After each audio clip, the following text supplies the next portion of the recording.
Hello, everybody. Is there a reason there's feedback? Oh, okay. We're learning. This is our training night, so we are learning. My name is Michelle Malis. Thank you for joining us this evening, and it's nice to see everybody.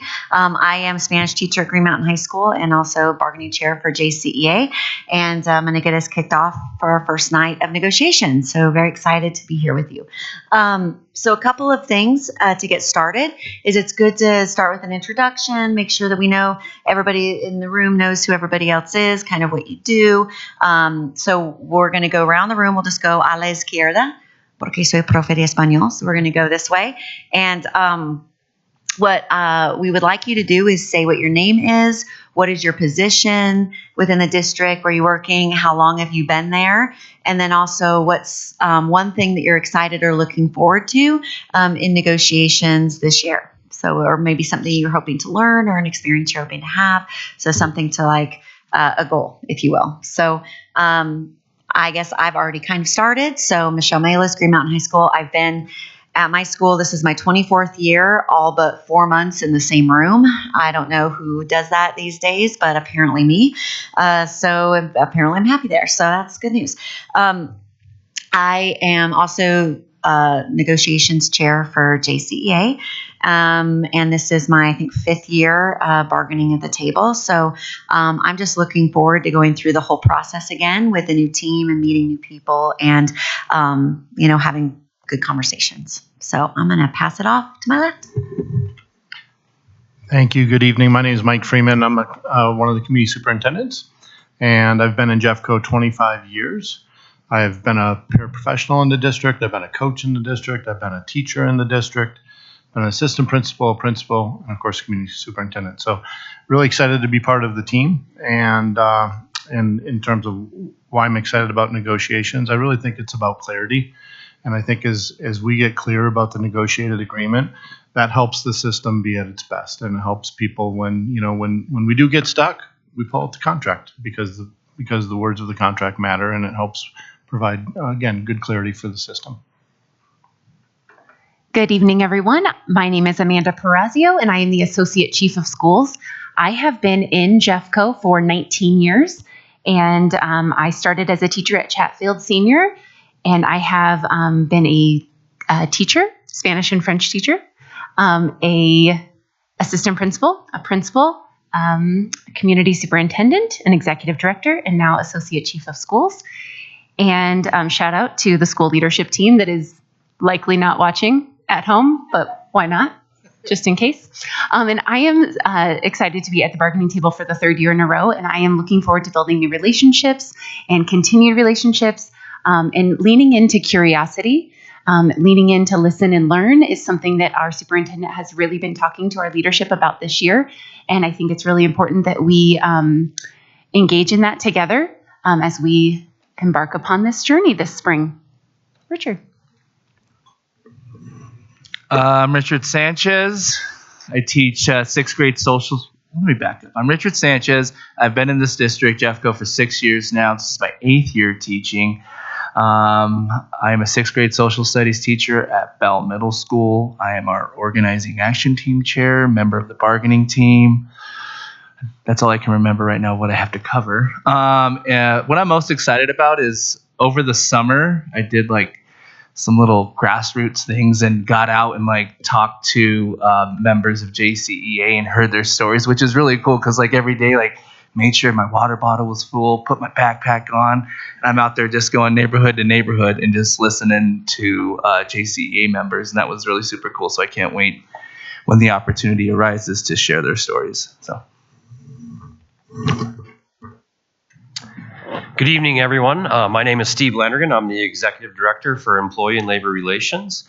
I've been with the Jeffco for 4 months now, and very much looking forward to being a part and building relationships with you all and working collaboratively to gain some clarity on the agreement.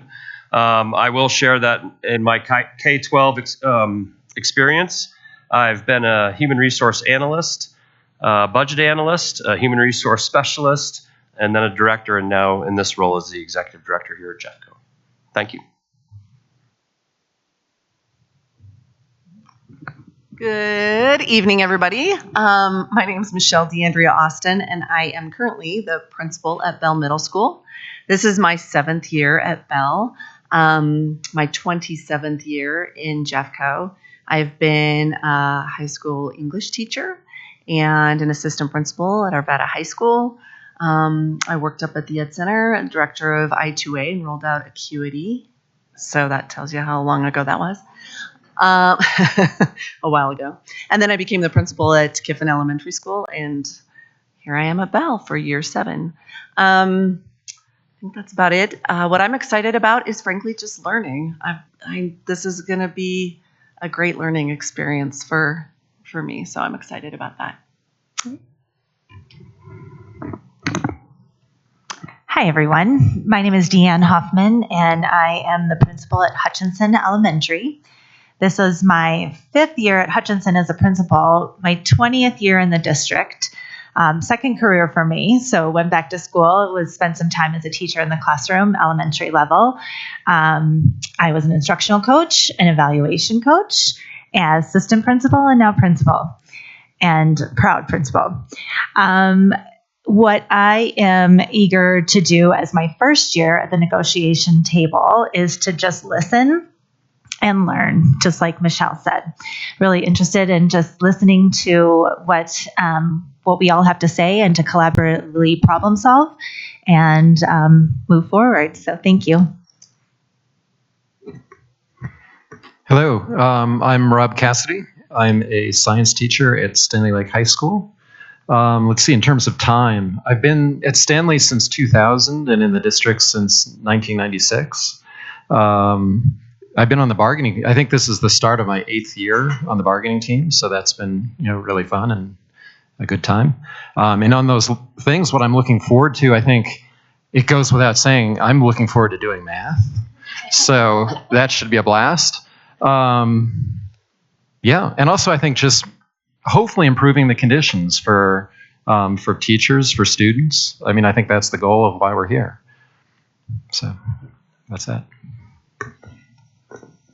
Hello, I'm Caroline Frazee. I am the principal at Arvada High School. This is my 2nd year in Jeffco and my 18th in education. I was a middle school and high school English teacher, an instructional coach, dean of instruction.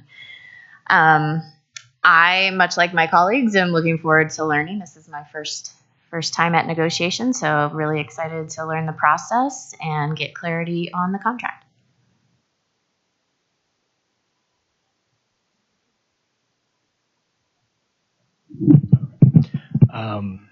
My name is Dale Mulholland. I'm a social studies teacher at Pomona High School. I'm the Jcea vice president, and then, of course, member of the negotiations team. I've been on the team 4 or 5 years, I think. I can't remember exactly.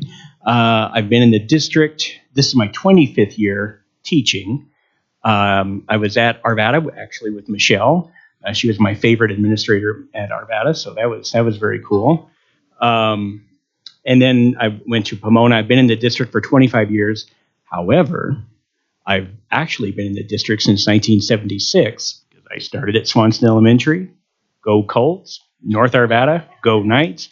And then I graduated from Arvada High School, and then I've been in the district ever since then. I've only been a teacher. It's the greatest job in the world. I shut my door, and I've got my kids, and we teach history. There's no better job in the world than doing that.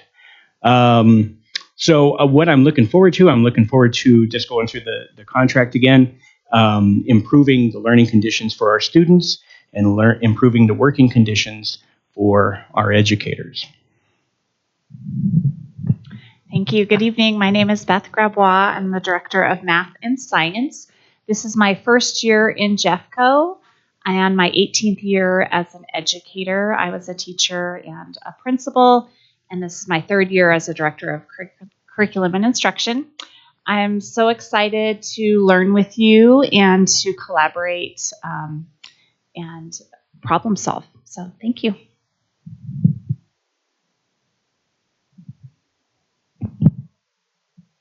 My name is Lisa Elliott. I work for Jcea. This year is my 40th year in education.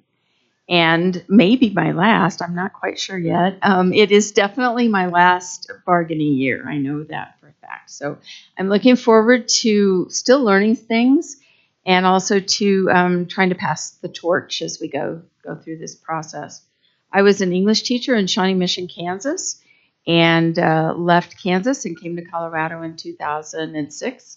My son is a graduate of Pomona High School, and I have a grandson in kindergarten here in Jeffco, and another grandson in Adams 12, who's another good school district.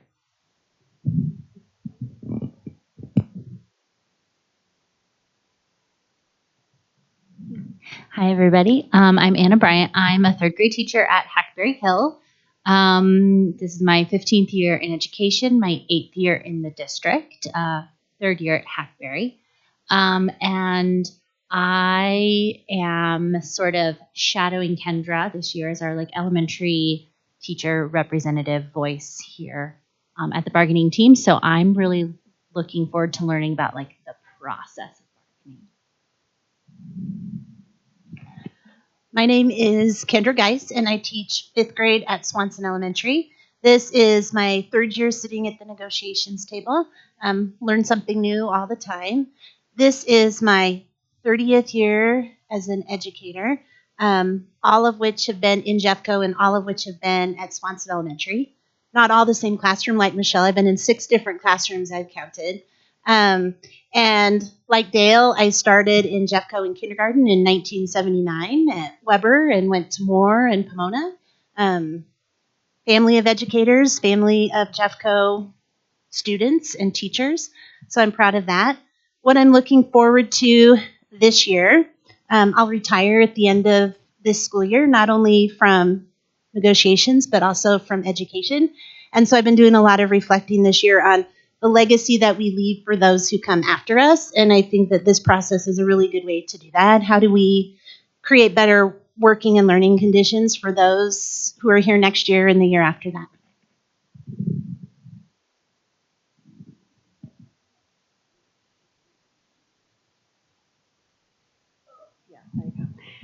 Hi, everyone. I'm Anthea Justice. I'm currently a learning specialist at Ryan Elementary. I'm trying to think, 18th year in education. I've only been at Ryan Elementary, kind of like Kendra being at the same school. Before I was a learning specialist, I was in the classroom. So I taught 3rd and 5th grade, and this is my 8th year as a learning specialist. As far as how many years I've been on the bargaining team, I, like Rob, have lost track. I think I'm at the 11th or maybe 12th year. I don't know, but this will be my 3rd whole contract, so it's been a while. I'm looking forward to getting to work with some new faces this year, and like everyone said, problem solving, coming up with some creative solutions. And we have a really passionate group of special education providers that I'm really looking forward to working with, so we can beef up Article 26. So yeah, thank you. Hello, I'm Brooke Williams. I am an art educator and the Jcea president. This is my 22nd year in education, my 20th year in Jeffco, and I've been president for 3.5 years now, and I'm a year behind Rob on the bargaining team. So whatever that is, I feel like it's like childbirth, so I just once you get through it, you're so happy and you forget about how painful it was.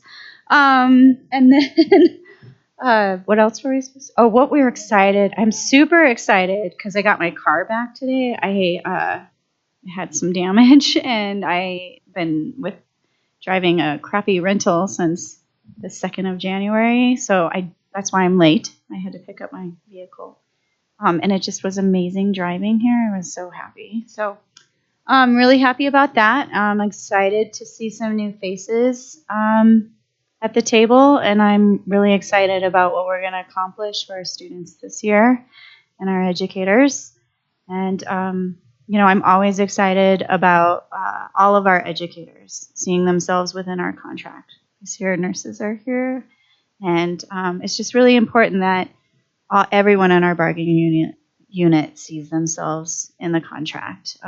It's not just for classroom teachers, right? And we have to keep that in mind. Everybody has an impact on our students. So, thanks. Oh, and I'm also really excited about my new colorful pens. I bought these in August and just opened them today. All right, my name is Christine Wiggins. I work at Jcea. I have been working there for over 6 years. I'm shadowing Lisa. And before that, I was a special ed teacher. I'm excited, as other people have said, to improve working and learning conditions. Hi, everyone. I'm Jennifer Kimpson, and I am a director in human resources. This is my 30th year in education. Started in Jeffco a really long time ago and worked as a before and after school director, guest teacher, resource teacher, classroom teacher, and then left and worked in Aurora for 12 years as a teacher leader and assistant principal, 4 years in nonprofit supporting alternative licensure.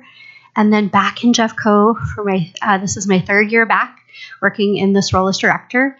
Really excited to be here to expand relationships with many of you that I know around the table and to create relationships with those of you that I don't know so that we can all work toward having a shared understanding of the contract in support of kids, because at the end of the day, that's the most important thing.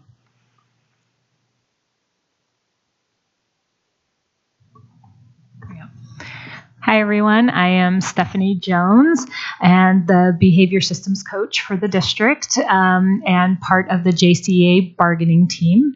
I have been in Jeffco for 24 years, my whole career, and prior to that as a student. So been here a very long time and have loved it the whole time.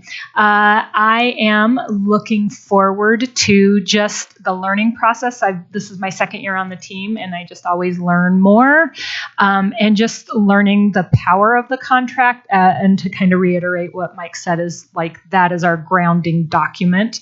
That really helps when there is disagreements or misunderstandings within our system. So I think it just helps build that clarity. And so I look forward to creating a document that provides a lot of clarity for the system.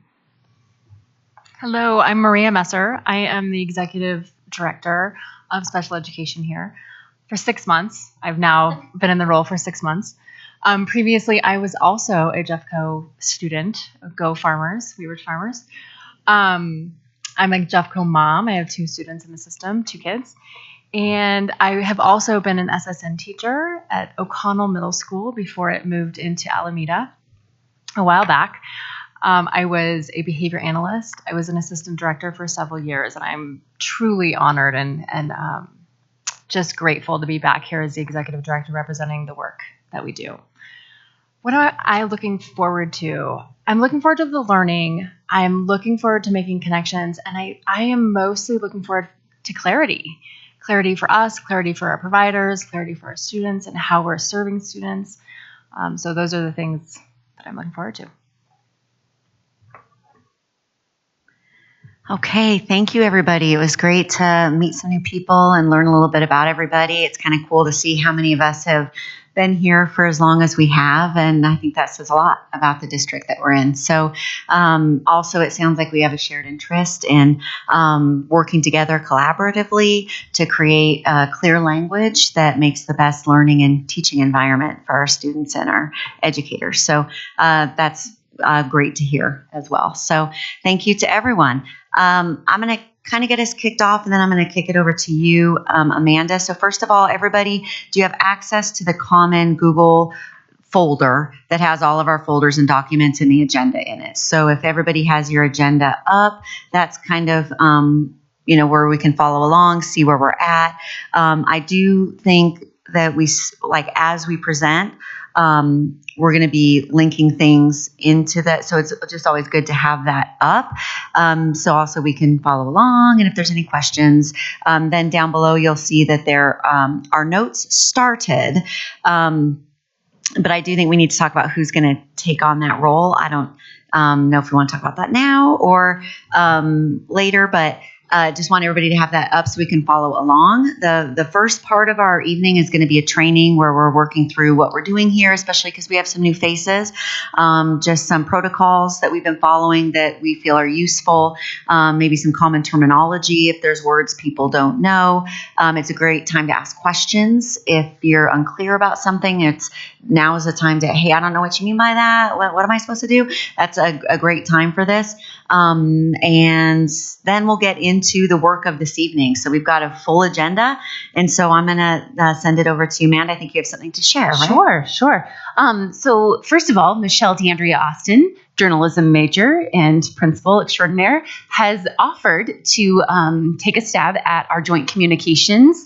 I see everyone is very excited about that. So it's an art to be able to take notes while other people are talking in a very thoughtful and informative yet very unbiased way. And so Michelle has agreed to attempt this evening, and we're going to give her some feedback at the end of the night on how well we think she did. So we, in order to begin by training, I have an entirely new team who has not sat at the JCEA negotiations table. Some have sat at negotiations tables in other districts. And so I did a little bit of research and pulled out some information about what is traditional and interest-based bargaining. And so there is a link, and I will share it it's in our agenda, but I will also share it here on this screen, maybe. Maybe not. There we go. Is that the right one? There we go. Okay, so what it sounds like and looks like to engage in an interest-based / traditional bargaining, we refer to our bargaining approach as stories and interests. So first of all, we identify the issue, and we typically do so by article or by content within each one of the articles. And when we identify the issue, we talk about what's the problem, what has been occurring, right? What is the historical information or the historical data that supports why we're bringing this to the table as an issue or as a problem, and why is it a problem? So oftentimes that is where the stories come in, right? We often do a bit of a historical perspective. We invite subject matter experts, those who are in the field from either side of the table, to identify it for us. What's going on? What is the story behind this information? Then we begin to identify our individual or oftentimes mutual interests. There's a lot of things that we have in common when it comes to what we believe about the teaching and learning conditions that should be existent in our district. So what do we want in order to resolve the problem? What do we care about? What is concerning to us? What is at the heart of the matter? And why do we believe that a change or contract provision is necessary? So we typically present that as red line. And what a red line means, for those of you who are new to listening or participating in negotiations, simply we take the language, and if we were to do it by pen and paper, we would literally take a red pen or a colored pen, maybe one of Brooke's new pens, and we would cross out the language as it previously was written, and we would write in new language. That is what it means to redline. So that's one of those terms that you may have not heard previously. Is it okay if I jump in really quick? Please do. I think this might be a good time, Lisa, to discuss some ideas around redlining this year, because I think that last year we had some confusion. We got kind of lost in the changes. And so we had some ideas, Sure. and this just came up recently. That's why I just thought it might be good to jump in just with a really quick explanation of how we think this might work. Lisa has learned Google, and we're Do you want to finish this page first? Either come way. back to it. Whatever. Go ahead, Steph. I think it might be good to discuss it When do we have something? Okay. Okay, then I'll just say that we have a new process that we might want to go over when we do, when we share our first document. Super I'm helpful. giving up Word. Oh my gosh. This is big, you guys. This is huge. Exciting. She's embracing it. Okay, so once we have presented a red line, and just so everyone is aware, when we do present red lines, we call them alpha, bravo, which I realized last year I was calling them beta. So I was switching to the Greek alphabet for just one letter and then back to the military alphabet. So we typically use the military alphabet, and we'll do alpha, bravo, Charlie, and you will be surprised at how many of them you didn't know previously that you will learn. Hopefully we won't get past indigo or hotel, but we might. You just never know. Not in that order, because H comes before I in the alphabet, so everyone is aware. So then oftentimes we need to go into caucus time, another term that you'll want to keep in your back pocket. Caucus time is when we go in our separate corners, if you will. We really actually have separate rooms reserved at the Ed Center where we go and talk to our team about the language that was presented. Is it something that we can adjust? Is it something that we can absorb? How can we react to this? And if necessary, we come back to the table to maybe ask more questions, generate some ideas if necessary, and then offer a counter proposal. So we kind of go back and forth. And once we get to an area where we both agree that we can put into action that is good for both our educators, our leaders, and most importantly for our students, and it's going to benefit our students, then we arrive at a consensus, which we call a TA, third vocabulary word of the night. A TA is a tentative agreement. And the reason that it is a tentative agreement is because at the end, when we have tentatively agreed upon all articles, as well as other provisions, compensation packages, benefits, components, etc., that gets sent out to the JCEA membership for ratification. So everything is a tentative agreement until the entire contract is ratified by your membership. What am I forgetting? What am I forgetting? And the Board of Education, of course. Right. Sorry, they kind of have to stamp it after you ratify it. It happens. All right. Okay, that's great. Thank you. Were there any questions about the process thus far? Okay. There will be a quiz on vocabulary. Yeah, exactly. And an exit ticket, so everybody get ready. Okay, so the next item, and I'm happy to talk about it unless I'll open it up if Richard or Christine wants to talk about our article bargainers or guests. Otherwise, I'm happy to do it. So. Yeah, I guess I'll jump.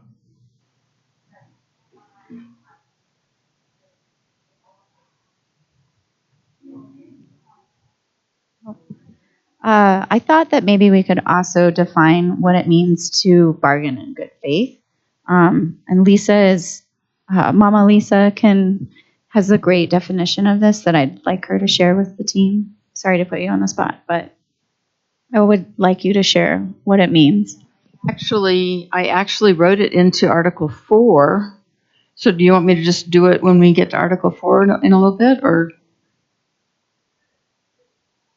Since we were talking about definitions, I just thought Yeah, okay. Well, just real quick, one of the concepts in labor negotiations is that the parties come to the table to bargain in good faith, meaning, you're coming here to be open and honest, to have an open mind, to consider the other side's proposals carefully and openly and without too much prejudice.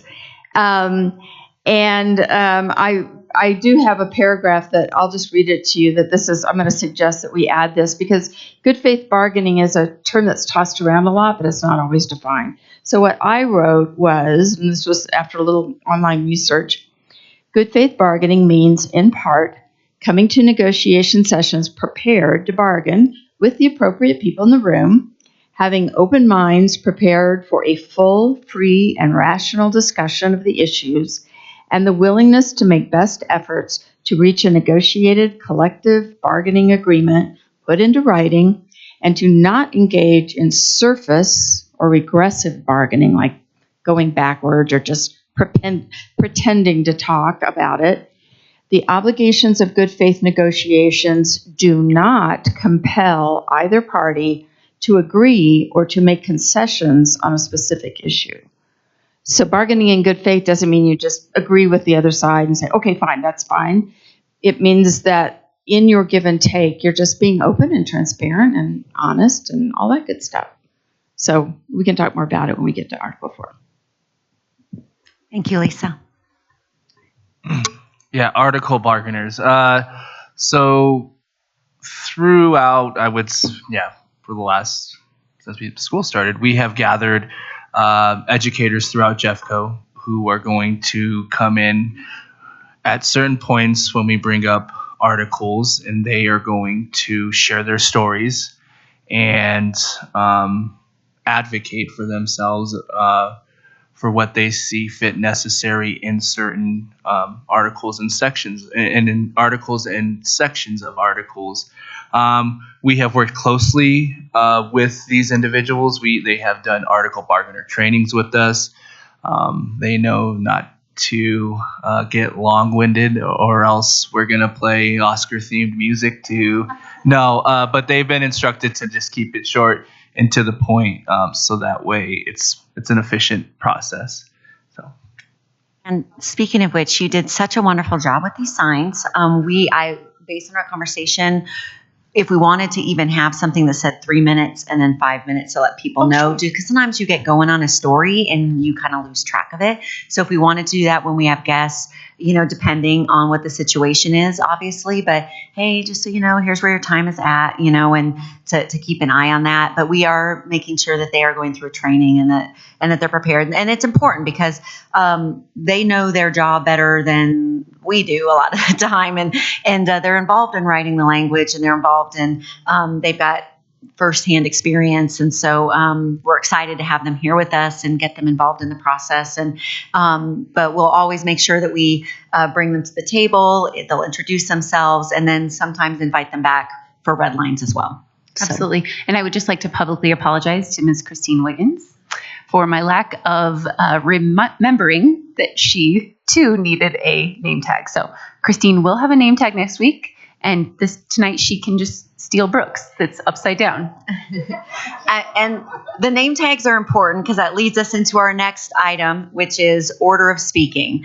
So as much as possible, we're going to talk about facilitating in a moment, but when you have something you'd like to say, you just put your name tag vertically. So that indicates I want to be in the speaking order. And so then as things are happening, you put your card up, and then whoever's facilitating will be like, okay, I believe I saw Deanne, and then I saw Dell, and then I saw Lisa. And so you'll go in that speaking order so that we don't lose track of what you want to say. So this is what we'll use for that.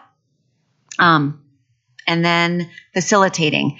This is the first time that I've been involved in where we have not had a facilitator with us. So we've usually either been before we were working with an interest-based bargaining consultant, and then we had FMCS with the last couple of years. But I do think it's a testament to how well we work together as a team that we kind of felt like, well, I don't know that we need that. We seem to have a process going. So we're going to take a stab at just doing our own facilitating this year.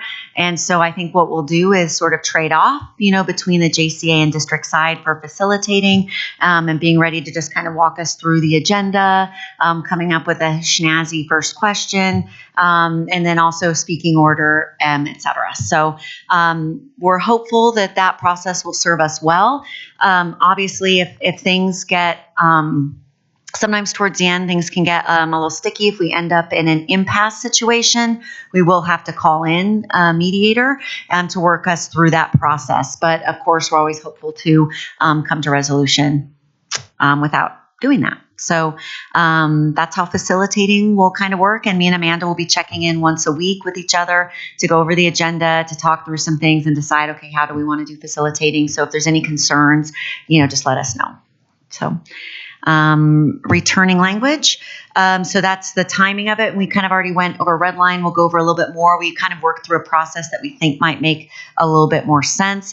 The idea is that, as Lisa mentioned earlier with good faith bargaining, we're going to try to return language as in timely manner as possible.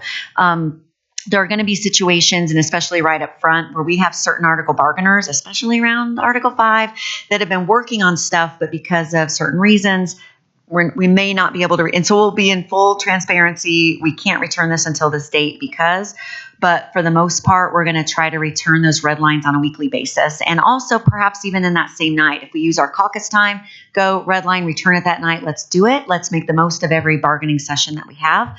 So that is, we're going to, again, in good faith, do our best on that and, give grace when needed.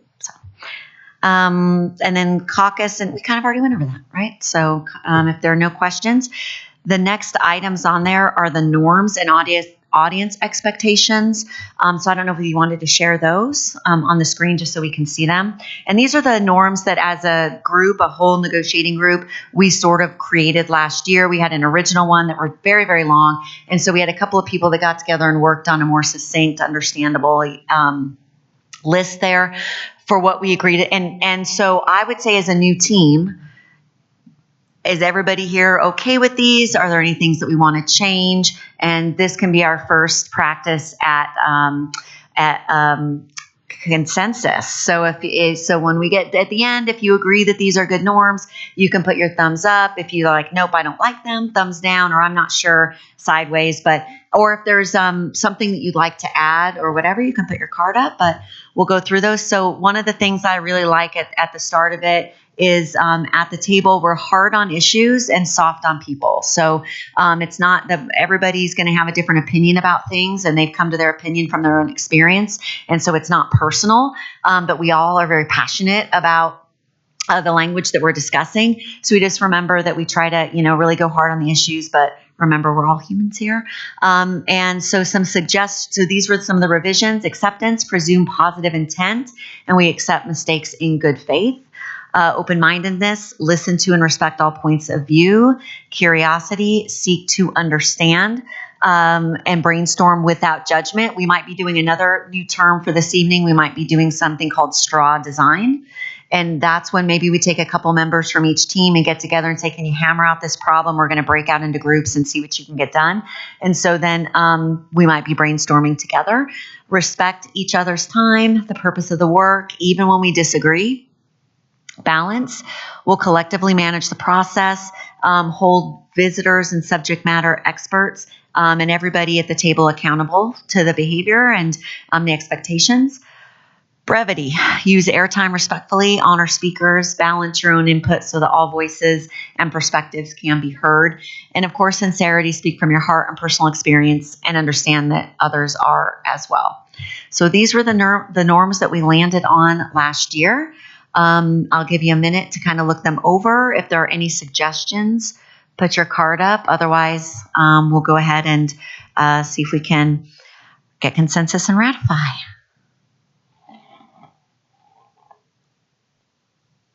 Just out of curiosity, but do we want to share how the consensus works in the thumbs? Yeah. So when we do consensus, so we say, okay, let's look, and we do this for the joint communication at the end too. So I'll say, okay, how do we feel about this? Are we in consensus? We agree. Everybody put a thumb up. If you're like, I've got reservations, thumb sideways, and I do not agree with this, I'm not on board, thumbs down.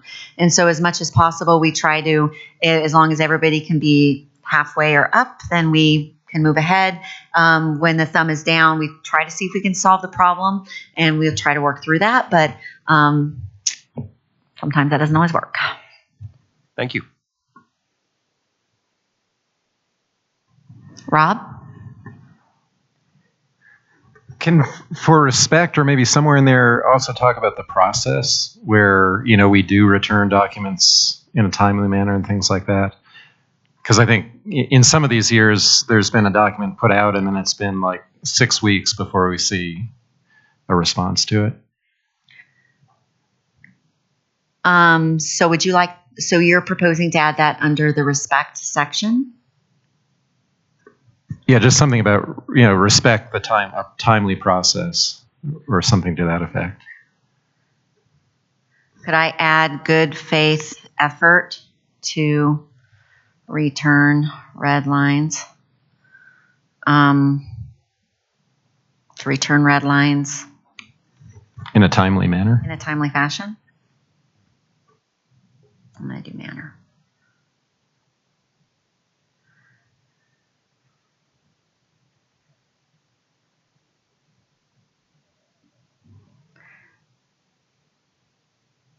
Is everybody okay with that revision? Thumbs up if you're okay with the revision. Yes. Excellent. Okay, Stephanie, I thought you were putting your sign up. Yeah,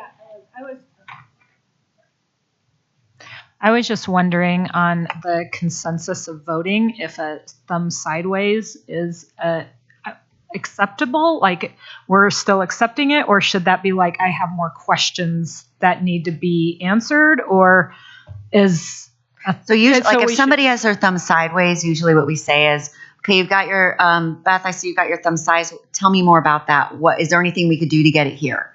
And sometimes it's like there's nothing that can be done. Can you live with it? Even though you don't, you're putting it on record. I'm not totally on board, but I can live with it.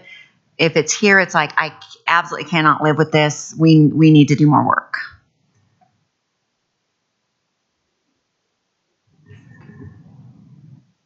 Any other suggestions for our norms? Richard?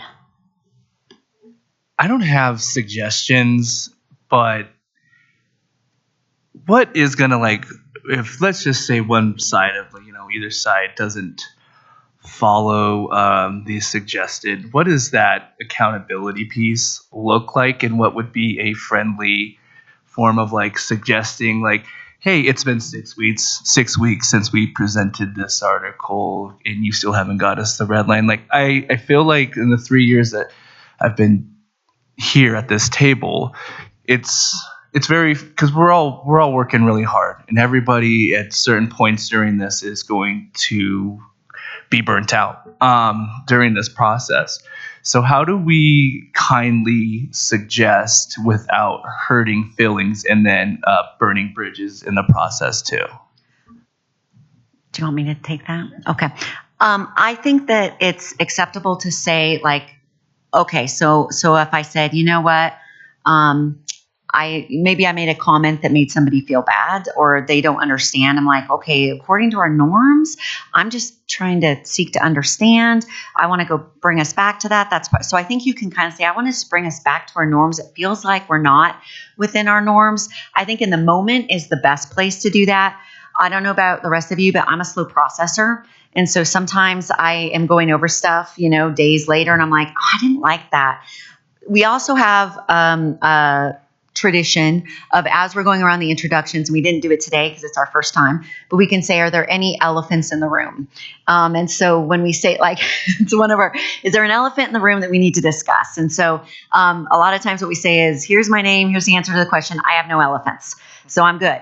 And then some people will be like, I do kind of have an elephant. Like last week when this happened, it just didn't feel good. It just felt like maybe we weren't following our norms. What can we do about that? And then I think we can do that problem solving before we get into the negotiations. Does that sound?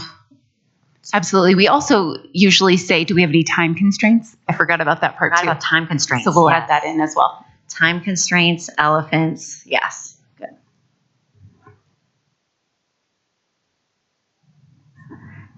Any other comments, questions? Can we then, let's see if we can get consensus on our norms. So if you are in agreement, we can all agree to these norms as a group. Thumbs up. Fantastic. Good job. You all passed your first quiz. Well done, us. So, all right, we're going to move on to audience expectations.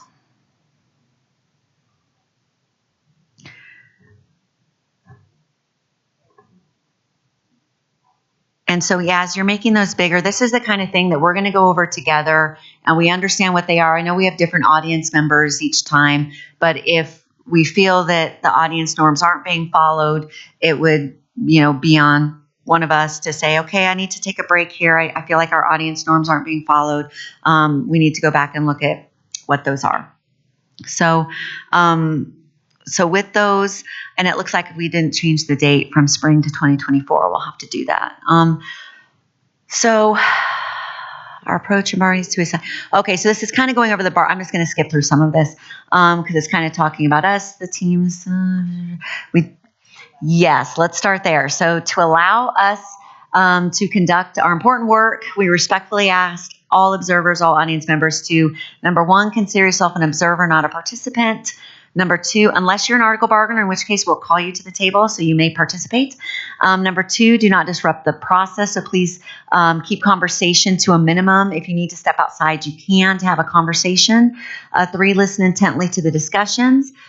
Four, keep in mind that hearing a part of the discussion can impact the full understanding. So if you come in partway through, you may have missed what happened before. And sometimes our discussion goes over multiple weeks. And so one moment doesn't always completely capture the entire issue or working through this to the solution.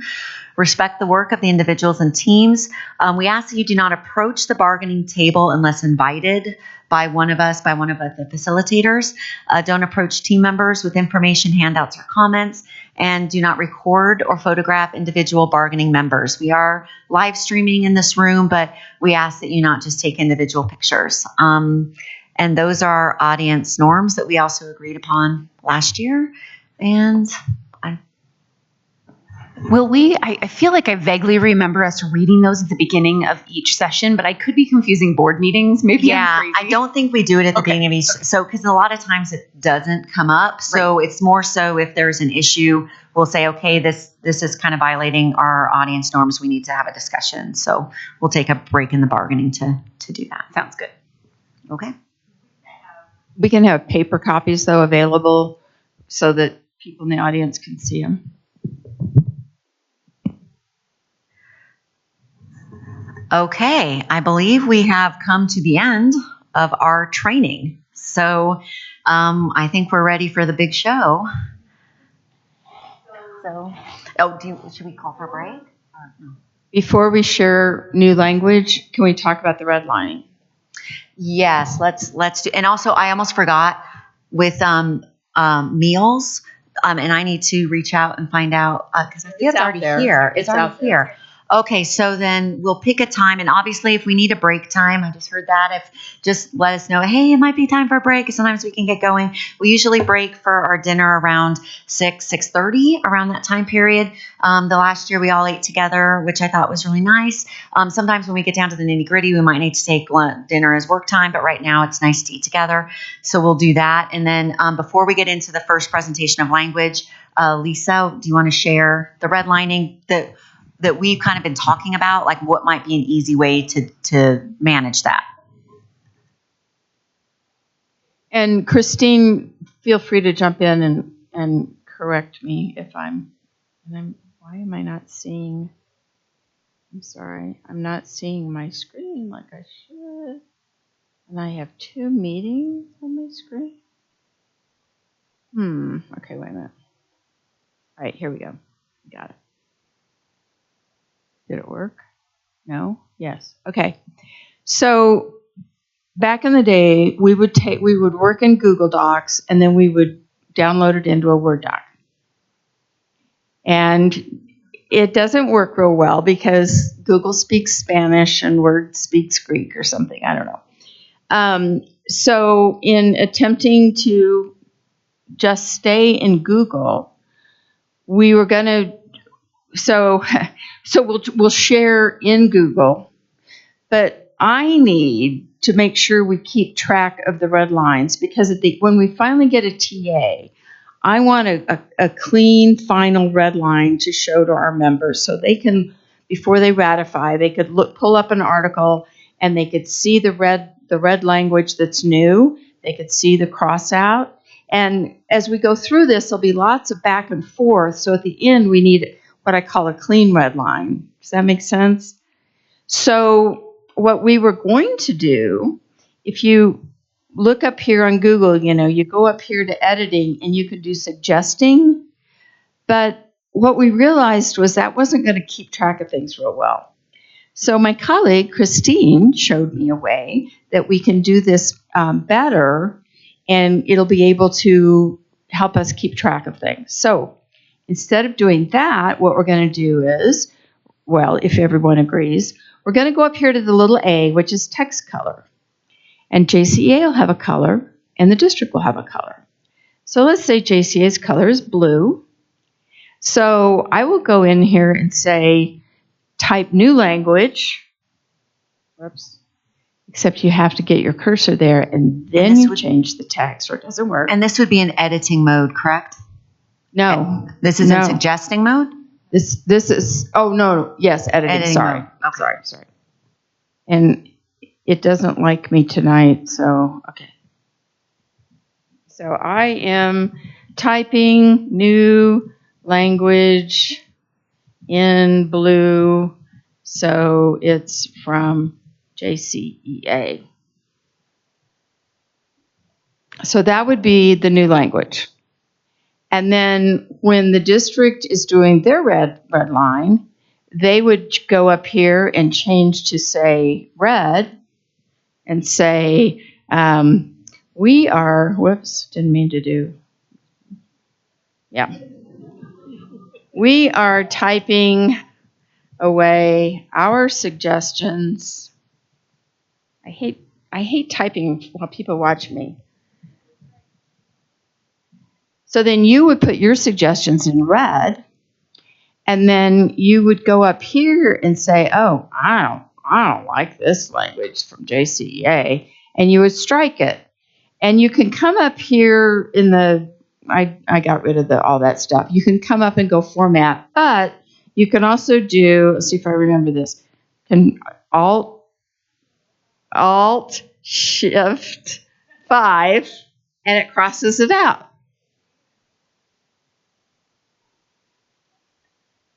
Oh, well, how do they can make the red and they can make the strike through? Okay.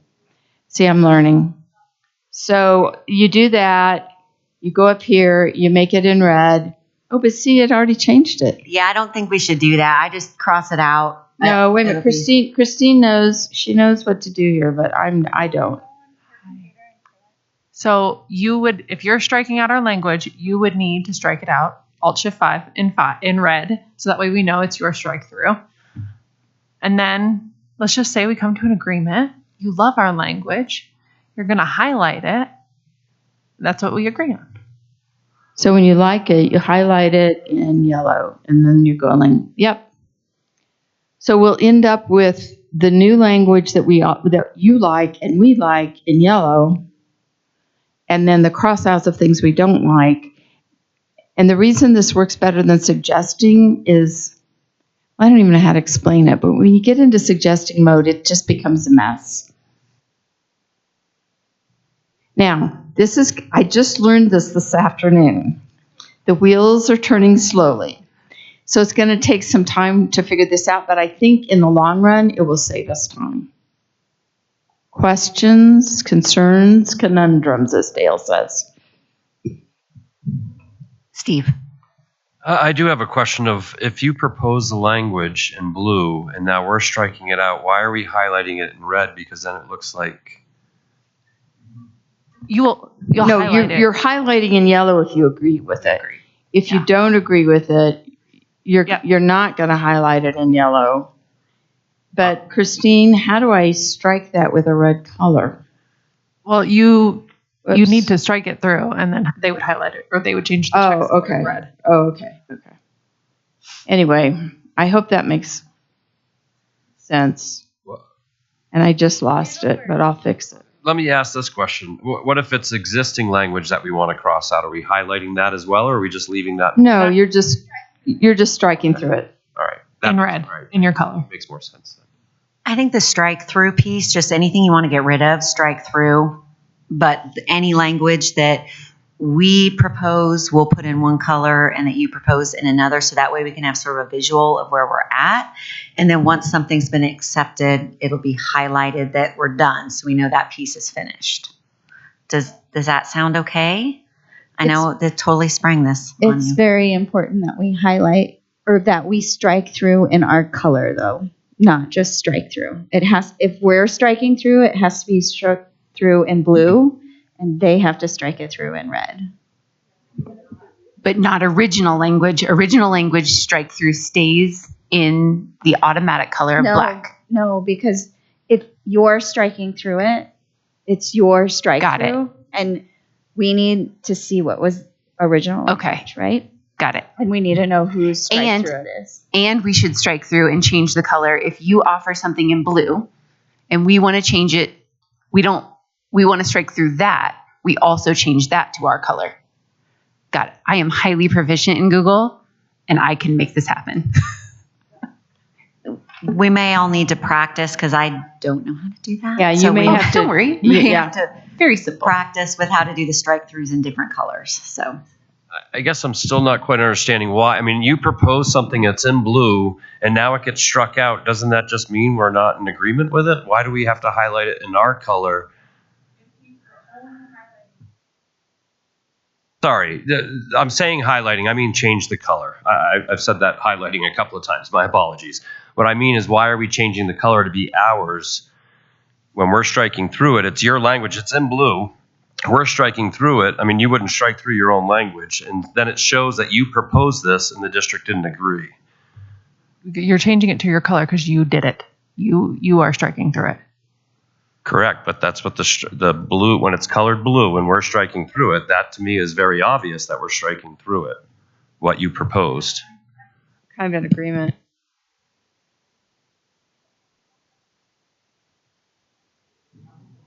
Thank you. That sounds good. Yeah, I mean, I'm happy to, obviously tonight, the one that I created is in suggestion mode. And so certainly I can probably fix it. It'll just take me a little while, but yeah, I'll create a second one too, if we have time later, so that we can see it in both ways. But I also want to just add, I like the thought. It's the color scheme that I'm. yeah. Stephanie? My just wondering is are we so if we propose language, are we then making a copy of it so that we have the alpha, beta, bravo, delta, or is it all just staying as one? Yeah, so each new iteration will be a copy of it with a new name so that once we are in our folder and of course, I'm not in the folder now. There's in our shared folder, we have red lines. And so we can put all of those in. And once we get some, and I can work on this, I'll start making folders in there for each article, and then we'll keep all the iterations in there. Perfect. And I'm sure Christine already has this, but shout out to Jen Christensen in Human Resources, Employee Relations. She pulled apart every article and has a clean copy in Google. If you would like access to that, you're already actually on the folder. You just might not know that you're on the folder. And so I can put a shortcut to that in our shared folder so you can access clean copies to every single article pulled apart. That'd be great. Thank you.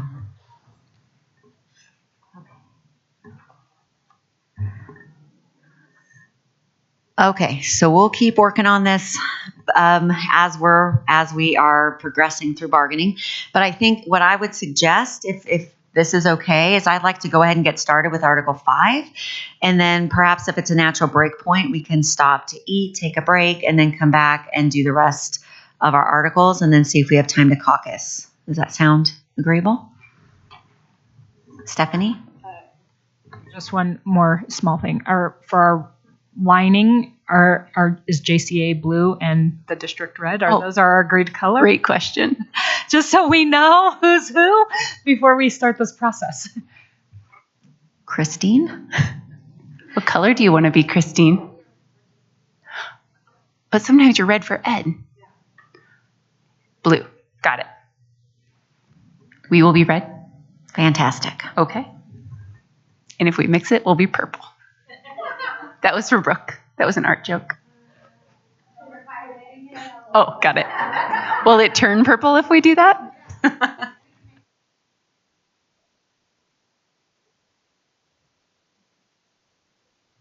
All right, so we will go ahead and get started with Article 5. So in our agenda, I'd like to draw everyone's attention to the presentation slides next to Article 5. And I will start there. Maybe. Why does it do that every time? Here we go. All right, so in an effort to provide some background and context and thinking around Article 5 and some proposals that we'd like to share with you this evening. I would like to share this deck with you, and it is available to you in PDF form, so however you'd like to share it, you're more than welcome to. So this is, there we go. Article 5 is our time management article, as many of you are aware. And so why is this article important to us and to you? This is straight from the negotiated agreement as it is currently written. In order to be effective, educators need time to plan, time to teach, time to collaborate with fellow educators, time for professional development, time to analyze the impact of instruction on student learning, time to differentiate between students who come to the classroom with varying skill sets and social emotional needs, and time to communicate with all classroom stakeholders. If ever there were a resource that any of us might want to increase, I think it would be time, right? We have this finite amount that we can only do so much with, we can only stretch so far. And so I do want to start with that shared interest and assumption that we both believe that time is important, and however we can manipulate it to our benefit, we want to do. And certainly we want to make sure that teachers have time for all of those things that are listed inside of Article 5-1.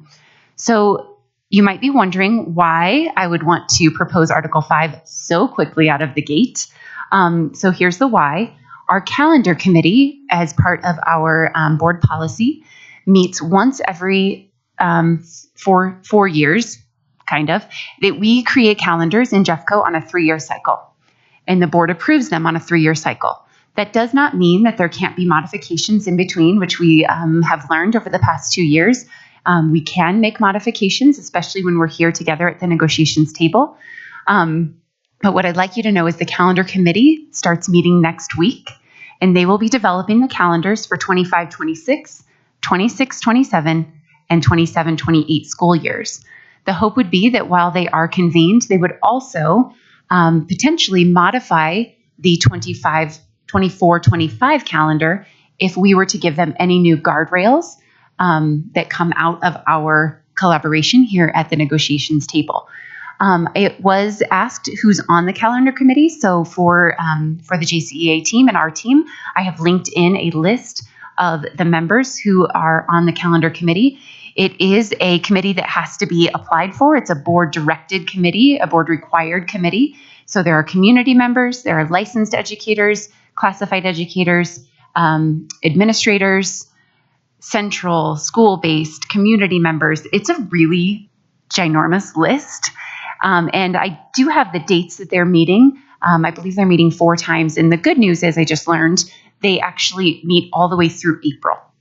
It's either 4 or 5 meeting sessions, and they do meet through April. So we do have some time, but I definitely want to make sure that we get ahead of this to ensure that we give them the information they need in order to make decisions.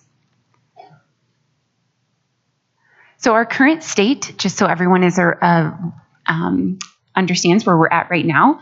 First of all, we have a 185-day contract, teacher contract, which is slightly flexed for counselors and social emotional learning specialists. They have a 195-day contract, and DTLs, or digital teacher librarians, have a 191-day contract. We all have a 40-hour work week, including a daily 30-minute duty-free lunch.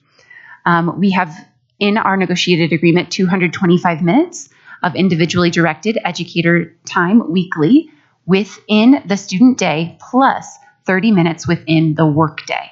As we all know, students don't go to school 40 hours a week, but we work 40 hours a week, and so we have that built in respectively in those 2 ways. We do have 10 non-contact days in the district-wide. So when I say district-wide, I mean pre-K-12 in all of the different configurations of our schools, and specifically our district-directed schools. As you all know, we don't, charters are not part of our negotiated agreement, and so anytime we're talking about district-wide, we're talking about neighborhood or district-run schools. This year, we were able to get 4 additional days into the calendar for elementary schools and middle schools. Last year we had 3 additional days plus 3 late start days district-wide. We also have, and some of you are aware of this because you are the beneficiaries of it, others of you may not be aware, we do have an allowance of a 1-hour late start on Thursdays for any level. Truly, it is any level. Unfortunately, elementaries have not found a way to make that work consistently because one of our stipulations is that it cannot impact transportation or family drop-off.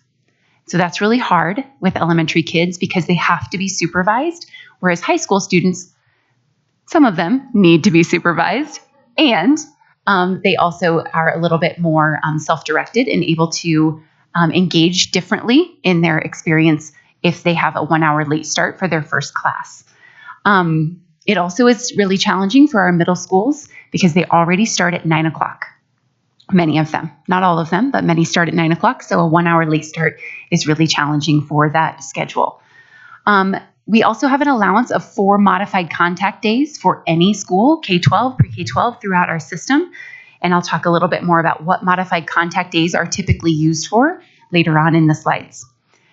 We do have also an allowance in the CBA, the Collaborative Bargaining Agreement, of up to 22.5 hours of additional time worked outside of the 40-hour work week.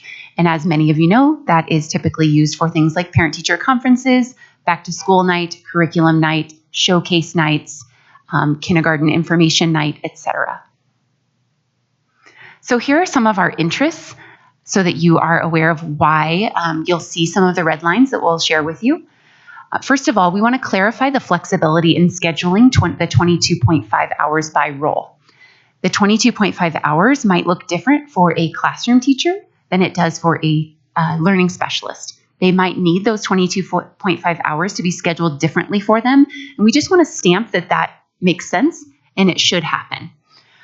We would like to increase and align pre-K-12 non-contact days. And I'll tell you a little bit more about the why behind that. We'd like to clarify scheduling for non-contact time and individually directed time, which is some additional language, no ginormous changes there. We would like to update the term guest teacher from our formerly used term substitute. We now very commonly use the term guest teacher, so we have that kind of throughout, you'll see. And of course, some language regarding coverage. When a teacher is requested by an administrator to cover a class that has been unfilled by a substitute that was requested, but not picked up in the system. We would like to balance the needs and interests of our teachers and her families. And finally, we would like to maintain instructional time. And as many of you know, Jeffco does set a high standard for meeting or exceeding the state's minimum requirements for instructional time. We'd like to maintain that for our students who need and certainly deserve it in order to be prepared for their future aspirations. So, here comes some of the data. So in an effort to inform the 3-year calendar planning cycle, and of course to inform us here at the negotiations table, and also pursuant to board policy IC/ICA, as well as our shared interest in Article 5, a district-wide pulsing survey was conducted in December of 2023. This was sent out to all families, all educators, all employees, and I'm guessing a few students probably received it as well. We received 9,087 responses. So it's a pretty good representation of our communities. We actually do have it broken down by articulation area. If ever you wanted some more specific information, I'm happy to share that. So 3 of the questions I felt were relevant to bring to the table this evening. So the first one, which of these options is best for your family? More breaks that are shorter, fewer breaks that are longer, or no preference. So what this means is we were asking families, do you want a full fall break, a full week at fall break? Right now we have 2 days for students and families, 1 day for teachers. So you have a 3-day weekend. And then we have 2 full weeks at winter break. And so we're asking them, well, what is it that you prefer? Do you like the short breaks, the 3-day weekends? Do you like the longer breaks? And you'll see here that most favorable is in the orange. 3,492 people said they prefer fewer breaks that are longer. So my assumption is people want to keep the full week at Thanksgiving break. They want to keep 2 full weeks, give or take a couple of days, at winter break based on the year, a full week at spring break, and they prefer that over some of the other options.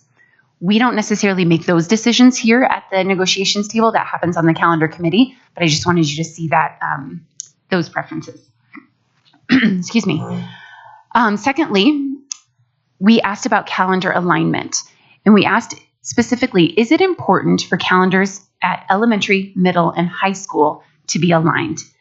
And 72% of respondents said yes, it is important. So they agree and strongly disagree. They want elementary, middle, and high school calendars to be in alignment. And finally, from that survey, which of these options is best for your family when it comes to a non-contact day? And we gave them 3 options: a full day, a late start, or an early release. And you can see in blue, over 5,000 people said they would prefer to have full days.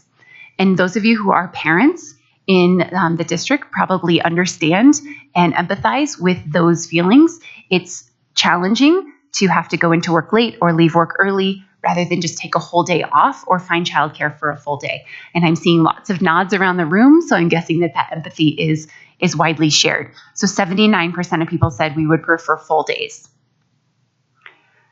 So along those same lines, some attendance data. This is often asked, what happens to attendance on days where you have late starts, where you have early releases, where you have non-contact at one level and not another? So I have a handy dandy dashboard that was prepared for me by the data modernization team. Shout out to them. And it gives me all kinds of information. So this year, we have had 3 non-contact days so far that were only applied to K-8 configurations or pre-K-8 configurations. So of those additional 3 days, the average attendance rates at our high schools is what we wanted to know. So we have had Monday, November 13th, Thursday, January 4th, and Friday, January 5th. So Monday, November 13th at our high schools, we had an 86, approximately, I'm rounding up, 86% attendance rate. That was the lowest of all Mondays so far in the school year that we've had school. On Thursday, January 4th, which was the first day back for high schoolers after winter break, it was 88%, which has been the lowest of all Thursdays so far in the 23-24 school year. And then Friday, January 5th, the day after that, was 87%. And although it was not the lowest, it was one of the 3 lowest Fridays. As you can imagine, attendance drops a little on Fridays. And so on November 3rd and November 17th, which was the day before Thanksgiving break, also had lower average attendance rates. But you can see that all of these have been semi-impactful. Not as impactful as I might have thought, but they have been impactful to the high school level. The previous year, definitely different. We were a little bit, we chose the dates a little bit more strategically maybe, or maybe flippantly. Maybe I should say flippantly because of the oddity of last year's calendar.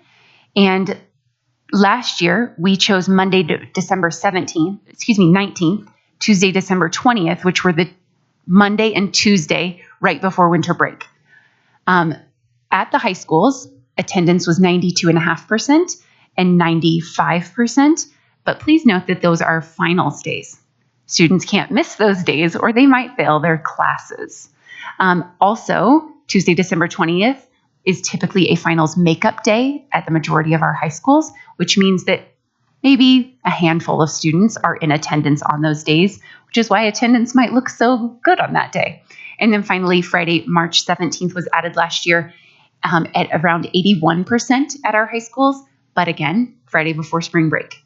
So we were a little bit thoughtful about those last year. This year, we were even more thoughtful about where they would make the most sense, more for teachers than for families. This year, we really thought, when can teachers really use this time to dig into data, to engage in professional learning, to engage in planning? Because the 2 days before winter break, not exactly the best for educators to dig into planning, and they can do it. I 100% believe that they can use that time wisely, and they will, but not always as beneficial to our educators.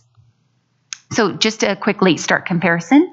On the 3 district-wide late starts that we added last year, the average attendance rates at all schools across Jeffco, because all schools did have these 3 late starts, were 90%, 91%, and 89%.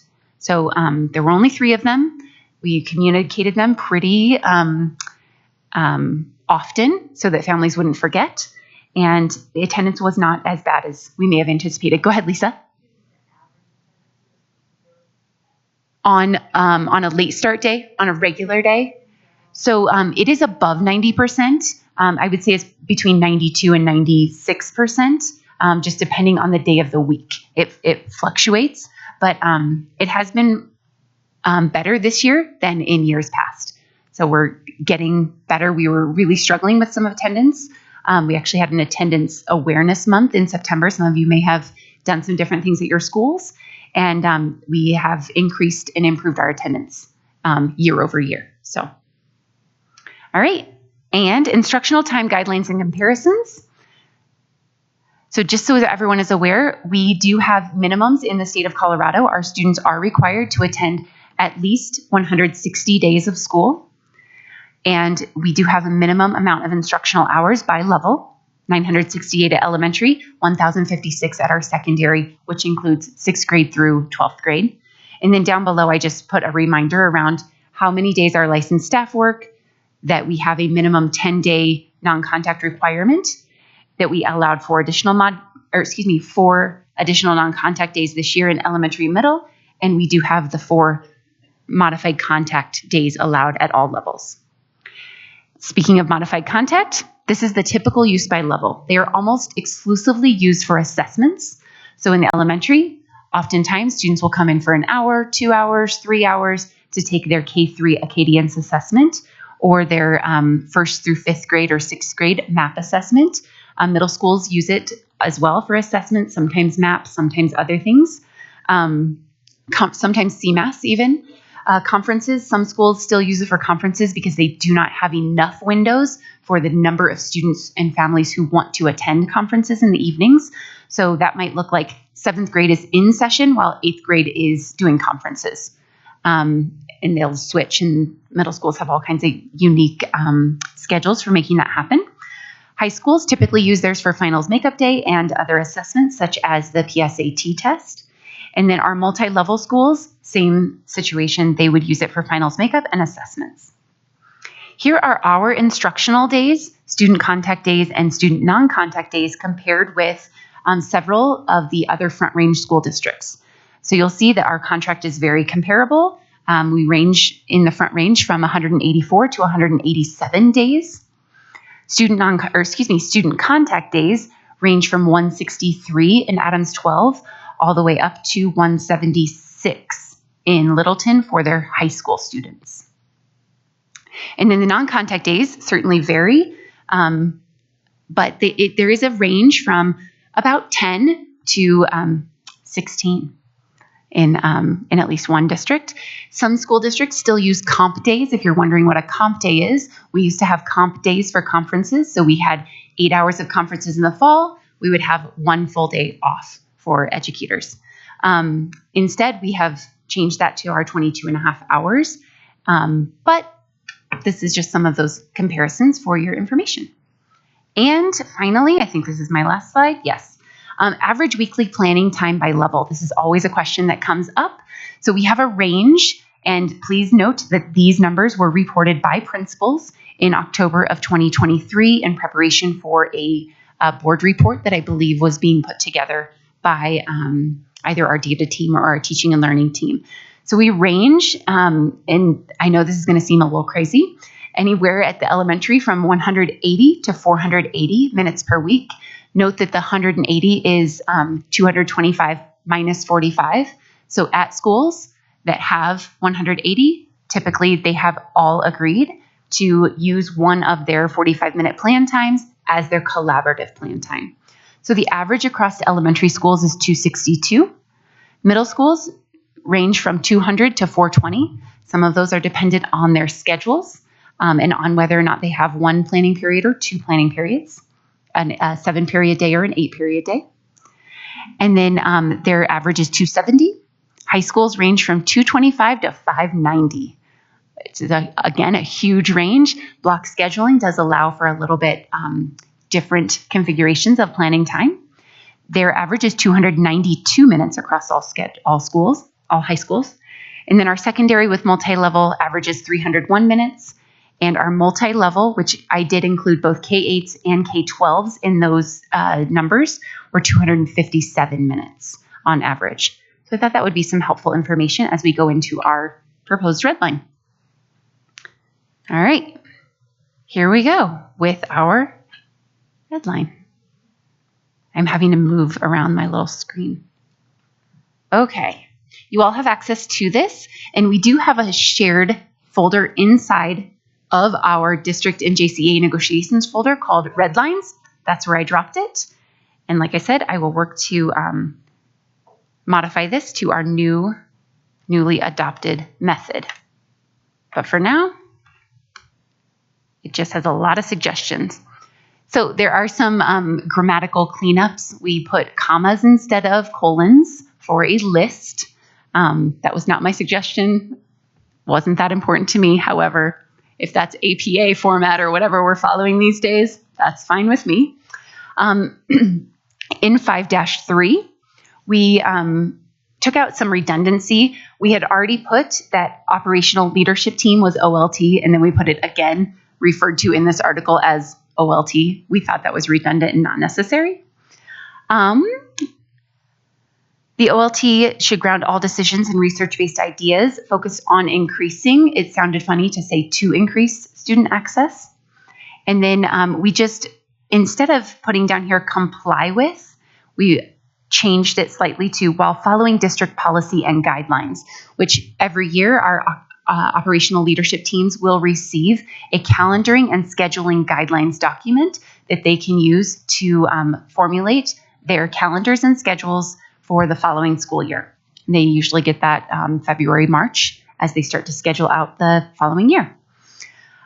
So everything else we left the same up there. In 5-3-2, we added in if a licensed professional and their supervisor mutually agree that the educator will work beyond 185 days, then they will earn. So we just basically moved some of that language. Actually, we also struck out the last line in there because it says, and the additional days will be mutually agreed to. So we just changed that language and made it more upfront that the mutual agreement had to happen. It just sounded better, the wording.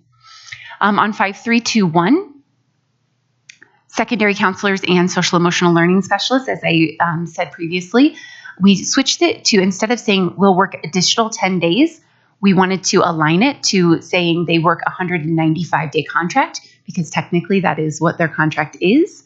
And then if they were to work any additional days over the 195 days, that would certainly be paid at the per diem rate. And of course, that would be something mutually agreed to.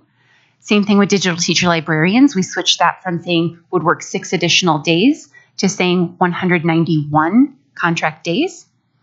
And again, anything over that would be paid at the per diem rate as it previously stated. Down in 5-3-2-4, we looked into the entire negotiated agreement, and the words the 40-hour schedule were actually only used 4 times, and 3 of those times were in this article. So our suggestion is to simply use the term 40-hour work week. Now, if there's something that I'm unaware of on why we should use the 40-hour schedule, please feel free to let me know. But we just thought we would use the 40-hour work week throughout instead. Also, we put in here no more than 40 hours over the course of the work week. One of the sticking points that our OLTs often experience is they think that every day has to be an 8-hour day. And at the beginning of the year, we try to train, and that is not true. One day can be 7.5, one day can be 8.5. Whatever works best and is agreed upon in the collaborative decision-making models that are existent within the building are okay, as long as It covers the student contact day and maintains a 40-hour work week. And so that was our effort to help that without getting too wordy. 533, we just modified. Actually, we did modify this. We thought that the words up to and a maximum of were the same. So if you'd prefer it to say a maximum of instead of up to, but it was really redundant to say both. And then finally in that sentence, in that paragraph, we did add in recognizing that each educator role has varying requirements and expectations. A differentiated approach to scheduling the additional 22.5 hours is appropriate. We just want to stamp that for our operational leadership team, that it is okay that not every educator has to have the exact same 22.5 hours scheduled for them. It can look different for different roles. In 534, we'd like to propose that we put forth a minimum of 12 district-wide non-contact days. So when I say district-wide, I do mean pre-K-12. You noticed in our family survey that they would like it to align as best as possible.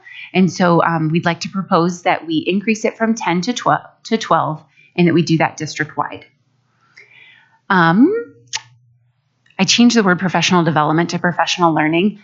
And I see that there's some head nods. We probably are going to have to do that throughout the entire negotiated agreement. I'm guessing that comes up multiple times. So if you agree to that, we can certainly do that pretty easily. Of the scheduled non-contact days, of the 12, if we reach that agreement, what we'd like to propose is a minimum of 1 day each semester will be reserved for district-directed learning. So as you all know, at the beginning of the school year, there is always the Friday before students start that is reserved for district-directed learning. Oftentimes, all of the art educators get together, all of the physical education educators get together, world language educators, and then sometimes when we are implementing new curriculum, we will have full days of learning around how do I use this illustrative math resource? How do I use this Houghton Mifflin Harcourt resource to the greatest level that I can? And so we'd like to suggest that be reserved for district directed, and that all other non-contact days will be scheduled in collaboration with the OLT at the school. And we'd like to clarify this language. It's always confusing, the 2 days in August and 1 day second semester. We would like to clarify that it say 50% of each individual day or block of days be reserved for individual educator-directed activities. So for example, the beginning of the school year, we have 4 full days. We would like to say that 50% of those 4 days, in whatever configuration the OLT decides, be educator-directed. So if the OLT says we want to have 2 days and 2 days, 2 days are totally teacher-directed and 2 days are totally school-directed, then they make that happen. If they want to say every day is a half day, they make that happen. And then every individual day that's a standalone day throughout the school year would be at least 50% teacher-directed time. We removed the language from previous that only addressed this school year and adding in the 4 non-contact days. We did switch this around a little bit. Educators will have a 30-minute duty-free lunch. It sounded odd to say of no less than 30 minutes, knowing that sometimes that's flexible, right? Some schools have 35 minutes, some schools have 40 minutes. We understand that, but we wanted to put in there at least a 30-minute lunch and just in a different way of saying it. And of course, we want to leave in here exclusive of passing periods and inter-school travel time. We certainly, those educators who travel in between buildings, we want to honor that time. In 536, this is the 225 minutes each week.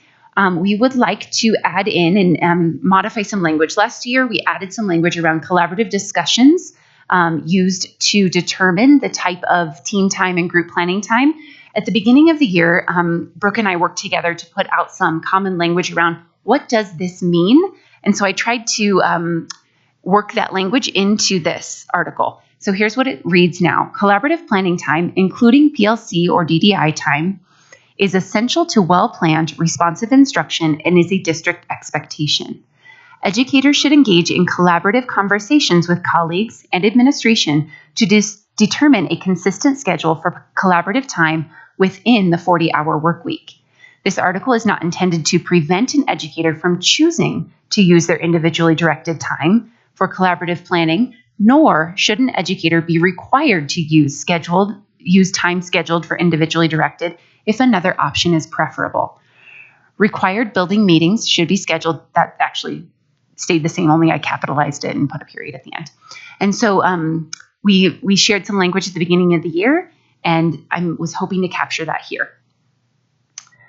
537 was all about working together to assess our community's willingness to modify our calendar in different ways.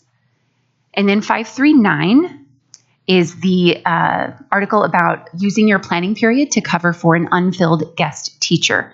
So we just updated some of the language and clarified some of it. So at the request of administrator, an educator who uses their planning period to cover a class to fill an unfilled guest teacher request in the system. So sometimes people want to cover for each other, or it's an informal agreement. In those situations, we're not going to be able to pay people because we don't have the funding. When we have an unfilled substitute, there's unfilled money, like the money is sitting there. So we can actually pay people to fill that in, to fill in that time. And so they would still be compensated 20% of the base guest teacher pay for each clock hour of coverage, not to exceed the daily guest teacher rate. And additionally, we wanted to put in some language in here because this came up recently in our collaborative work group conversation, that if an educator is requested to serve in a para-educator role that is essential to the success of students with needs identified in an educational plan, such as an individualized support para, often called an ISP or a one-on-one, those teachers would be compensated at 20% of the daily base guest teacher pay as well. And then finally, in the last paragraph, we just updated the word substitute to the word guest teacher. Sorry, that was really a lot of words. What questions or clarifications might you have? And I'm sorry if you're starving. Brooke, and then Rob.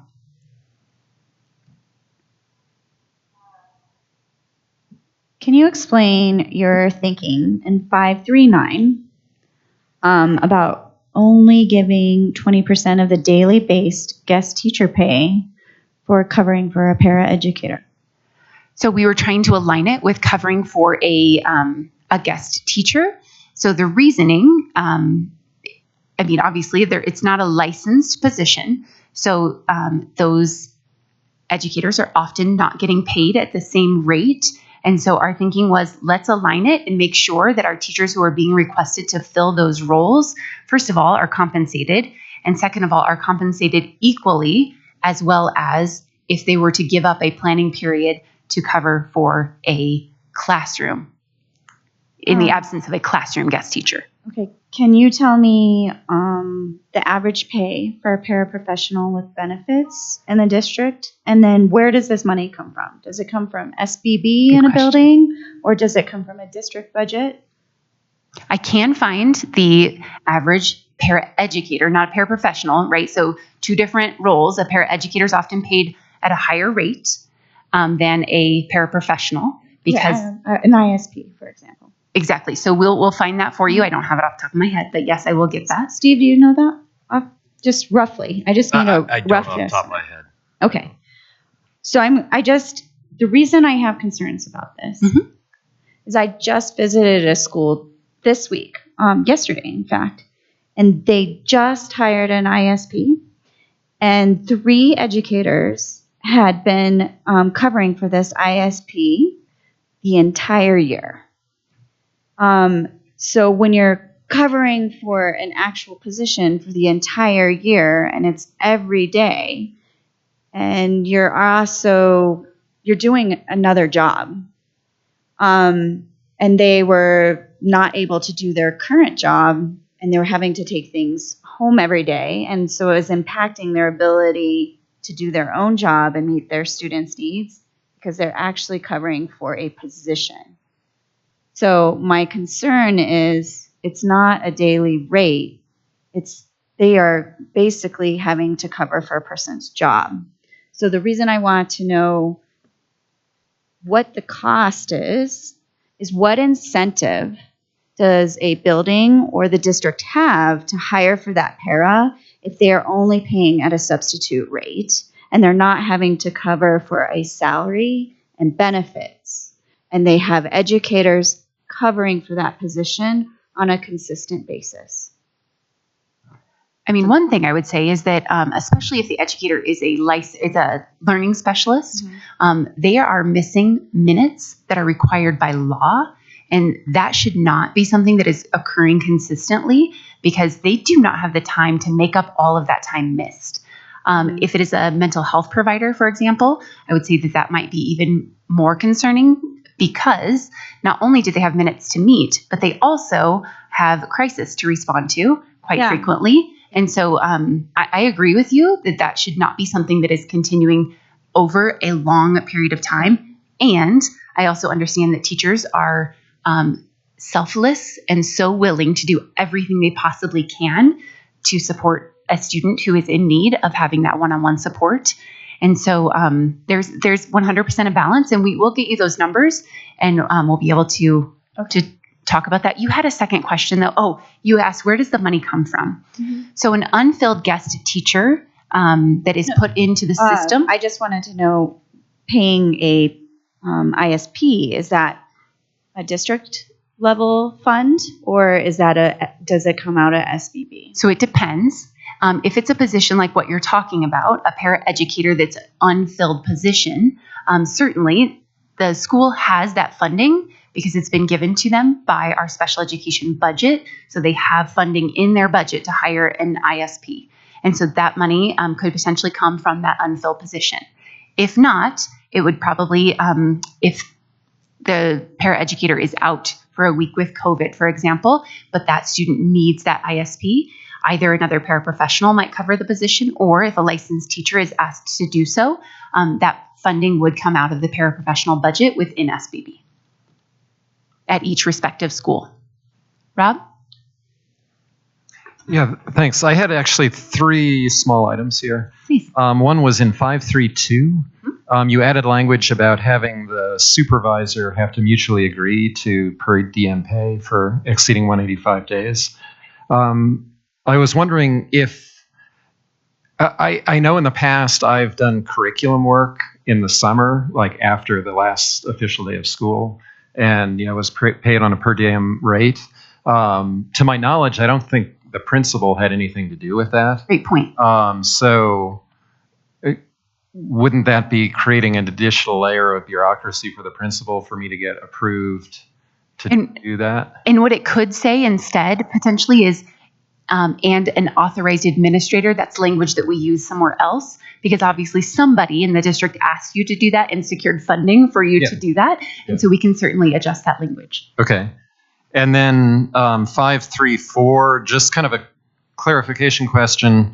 The previous language said there needs to be at least 2 days of individual plan time to get ready for the school year. You seem to want 1 day devoted to district-wide learning, which is fine. But then you've broken the other days down into 50%. Is there a minimum number of days that occur before the school year starts? Because if you take 1 day out fully for district funding or district stuff, you would need then a full 5 days guaranteed before school, or the teacher wouldn't have 4 blocks or 2 full days. Right. In my example, that is accurate. I will tell you that in this coming school year currently, and we have the ability to influence that, currently there are 4 days scheduled prior to the start of the school year. So one of those days, typically the Friday, would be district directed, and that is something that we've done for the past several years. And sometimes it's a full district day, sometimes it's half. Sometimes if you don't have a learning connected, that's a full day of planning for you, or a full day of educator directed time for you. So in our current calendar as that exists with our with the way our language is currently written, that would mean 50% of those 3 additional days. Yeah, so it just seems to me like we're potentially losing half a day of planning time, I guess is where I'm thinking of it, is that there's less time then for people to prepare for class individually. Right. In a 4-day start of the school year, You are correct. Okay. I have a huge interest, and if I were on the calendar committee, I would be pushing for 5 days. But I'm not on the calendar committee, although I tried to do both. Okay. And the last one was, let's see, 539. What if when you are substituting, and I just bring this up because this happened to me like 2 days ago. I got a little note, like third or fourth hour. Ooh, can you cover this hour because a teacher has a meeting? So they were called to something. I don't think anything ever went through any official subsystem, but the teacher of record for that class had to do a meeting, and so there was no one for the kids. So And you were asked to do that by an administrator? By the administrator. Then that should be paid. Okay, because that isn't quite how the language is written at this And I was solely writing this language around guest teachers because that's what was previously written in.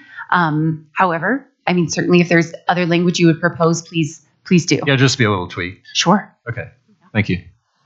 Lisa? One comment I'll make in Rob's example of the curriculum, if we look in Article 17, there's a differentiation between extra pay per diem versus the hourly rate. And normally what happens is if you're doing something special, like say curriculum development, it's the hourly rate. Or summer school, that's kind of another story. But if you're doing something that's basically like your normal job, beyond the 185, that's when it's the per diem. Okay. So I just wanted to clarify what our current language says about that. Sounds good. The other thing I wanted to clarify, I'm aware that my institutional knowledge will be gone when I'm gone. And sometimes we get people that complain about the 22 and a half hours and they feel like we're working for free. And I just want to give a little history lesson here. Like some of our districts, we used to have comp days. And when we had comp days, we had a 187-day contract year, not 185. And then we also had, I believe it was 8 hours of time that could be spent outside the 40-hour work week over the course of the year. It was called the Ghost Day. And that too has a history, but it was before my time. We finally decided that comp day doesn't make sense because teachers are salaried and they don't get comp time like an hourly employee. So that's when we changed that down to 185 contract day year and the 22 and a half hours. So when we did that, it was just a matter of semantics. We didn't increase the number of hours teachers had to work. So the people out there that think that they're working for free, it's always been a part of their annual salary. I just wanted to get that institutional knowledge piece out of my head. I appreciate that. Thank you. I nearly forgot that happened. Oh, and no, that's all I had. Thanks. Okay, sure. Kendra and then Anthea. All right, I have just a wondering in the guest teacher.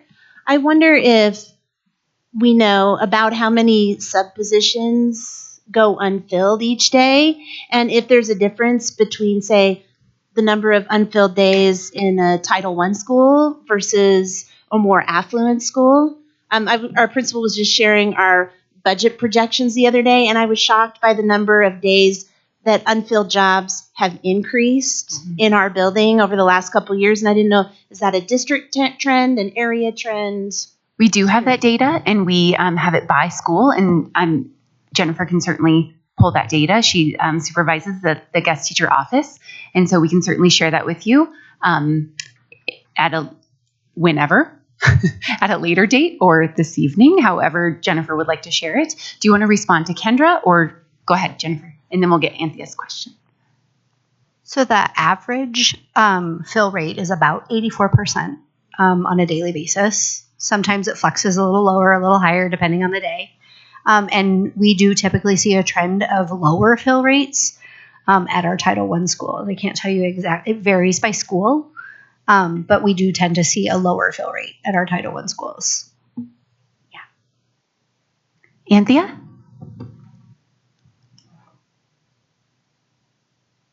So around 539, just clarifying a little bit because the way it was written, first and foremost, thank you for putting in there about the paraeducator piece because we do currently have quite a few unfilled positions, and so people are covering it, and compensation would be great. However, I'm wondering if that also, excuse me, that would be my teaching voice being lost towards the end of the week.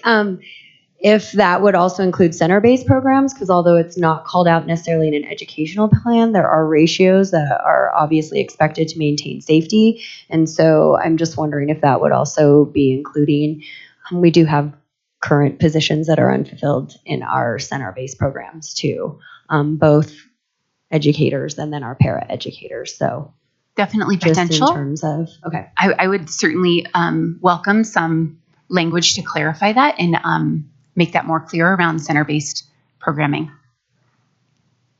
Michelle? Thank you. I just have a quick clarification around 534. So just so that we can do some thinking around this. So we'd be moving to from 10 to 12 district-wide non-contact days across K-12. But that wouldn't affect, so by school basis, they could still choose to have that late start every Thursday if they wanted. And so high schools could continue to do that, and elementary, if they could figure out how to do it, could. But and so is the thinking there that this would lead to more equity of plan time? Yes, and I think that this proposal, and certainly I'm open to counter proposal, serves a couple of things. First of all, it aligns our calendars, our pre-K-12 calendars, as our families have requested. It also gives us full days. I know that there's been a lot of interest around late starts, consistent late starts, or consistent early releases. Although sometimes they are beneficial, I'm not sure that they work as well as we'd like them to. And I'm not sure that that's what will serve our families best.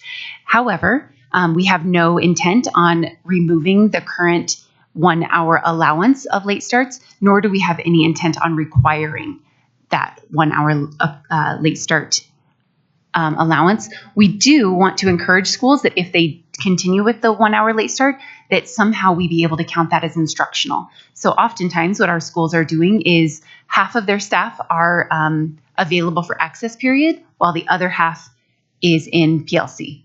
And my understanding is that some of them do that every other week, even though weekly PLCs would be best practice, and we would encourage that. We do know that there are some schools that have unique scheduling around access time during that 1 hour late start.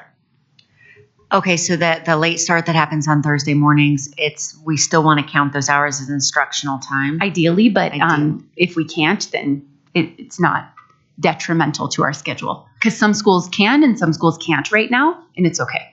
And the expectation is that that is always a Thursday morning? Right now, so that we could be consistent district-wide.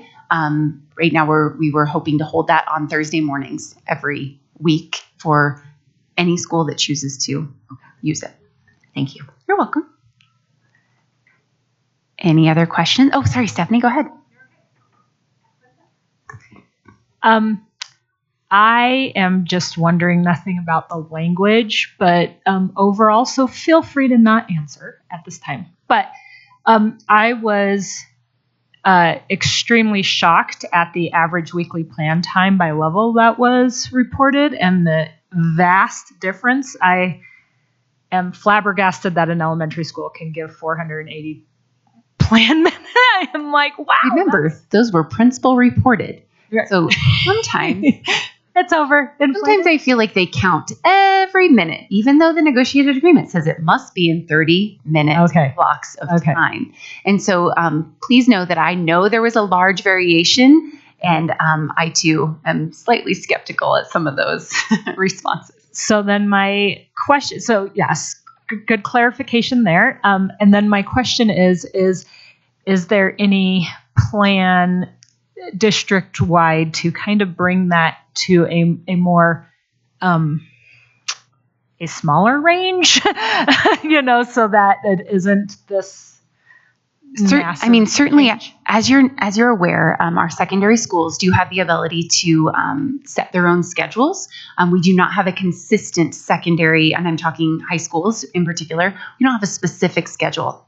Some schools are block, some are modified block, some are traditional schedule, 7-period day, 5 days a week, and that impacts planning time. And oftentimes it impacts instruction, and teaching kids for 90 minutes versus 45 minutes is a much different experience for educators and for students. And so schools do have that ability, which does impact that. Schools also have the flexibility to figure out within their student contact day how to give extended planning time. Several of our schools, our elementary schools in particular, do a double plan once a week.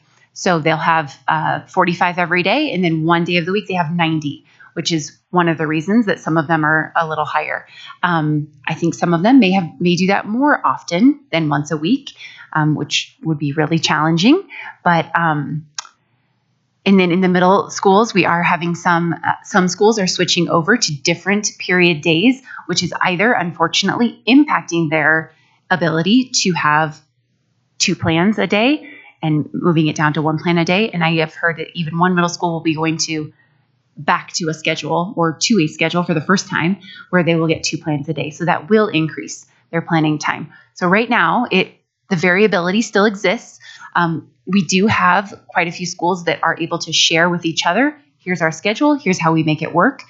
Sometimes it is dependent on the support staff who are able, available, willing to cover additional time, right? So some of the schools that do double plan times, they use their art, music, and PE teachers to teach extra time. And they've been somehow able to make that work. Some of them use their SELs, their social emotional learning specialists, their mental health providers, their paraprofessionals to provide some kind of additional, their digital teacher librarians to provide some kind of enrichment or extended learning activities as well. And so right now it's kind of all over the place, but we do allow that flexibility for the OLTs to decide how are we going to make this work in our building for our students and our educators. Steve? Thank you. Yes, I wanted to go back to Brooke's question. We can get data if you'd like on the Para Pro or the ISP, what their average pay rate is. I can share at step 8, the pay rate is $23.89 an hour, and that's the highest we would bring in a new employee to the district. So it is less than the 32, the 20% that's being proposed. Yeah, I mean, I was just doing some art teacher math. So I just want to tell you that, like, as an educator, I might make, let's say, $89,000 a year. And 1/6 of my pay would be about $14,833.33. Okay? And there was 3 teachers covering for this para for an entire semester, give and take probably some more. So that's about $44,500. So we work 185 contract days, right? Divided by 2. And I know this is a little bit rough because I know the kids don't come 185 days maybe, right? So that's roughly about 92 days a semester. Elementary schools, we just figured out and tried to align their time. So let's say the student comes for 6.5 hours every day, and there's 3 teachers that have to cover, right? So that's roughly about 2 hours per teacher a day because this student requires a one-on-one para. And so the daily sub rate's about 160, 2 hours a day. That's $32 a day for me for covering 2 hours a day. Times 92, that's $2,944. For a total, the district would have to pay $8,832. That's the total, instead of giving each educator $14,833. So I guess my concern is, what incentive do we have to hire paras and really look for them to cover for these kids if we're saving that much money? And so that's my concern with this language. That's why I was asking those questions.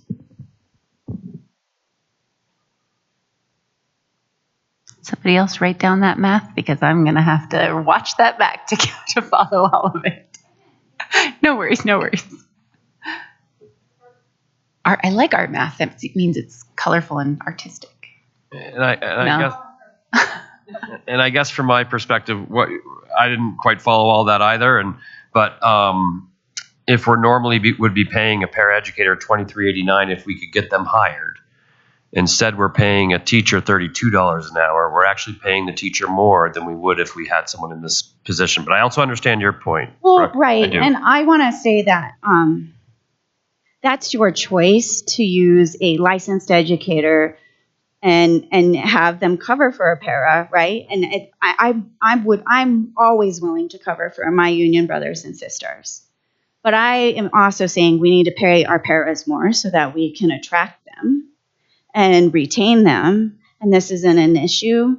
But I'm also just pointing out how much we save when we're not paying people at 1/6 of the salary and we are paying them at a sub rate. And I had, we had a discussion about this. And this has just been a concern for a lot of our SPED teachers who already do not have enough time and already, frankly, don't take their lunches. I mean, I know that sometimes they say that that's their choice. But when a kid is in crisis, they give up a lot. And so I'm trying to point out that, if you're going to ask people to cover for an entire semester and do someone else's job, I think they deserve a little bit more than subpay. Hey, Brooke, just a quick question. When you said they were working 2 hours a day on the para, I think you forgot to multiply 32 times 2, because $32 is the hourly rate, right? So $64 a day if 3 paras or 3 teachers were covering per teacher. Per teacher. I didn't hear you say. I heard you say 32. So 32, because I would be getting about roughly $32. But that's only for 1 hour. If you're covering for 2 hours, you're getting $64 a day. Oh, okay. I just wanted to make sure. Yes. So, okay, but still, we're still saving I just wanted to make sure quite a bit of money. you didn't miss that. I told you it was art teacher math. And this is why I put Rob in charge of all of that. But it's still a huge savings. Sure. So I'm just trying to say, and, So, and one other thing, just for clarification, right? So the district isn't paying a paraeducator to cover that, right? So that savings is paraeducator salary savings, not licensed educator salary savings. So the district isn't saving $45,000. They're actually saving much less because a paraeducator, unfortunately, right now is not paid as well as a licensed teacher, which certainly their job and their role looks much different. And so the savings really isn't of a missing licensed educator, it's missing like paraeducator.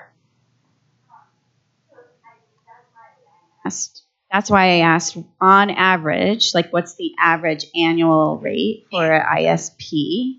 Because, $44,500 and benefits.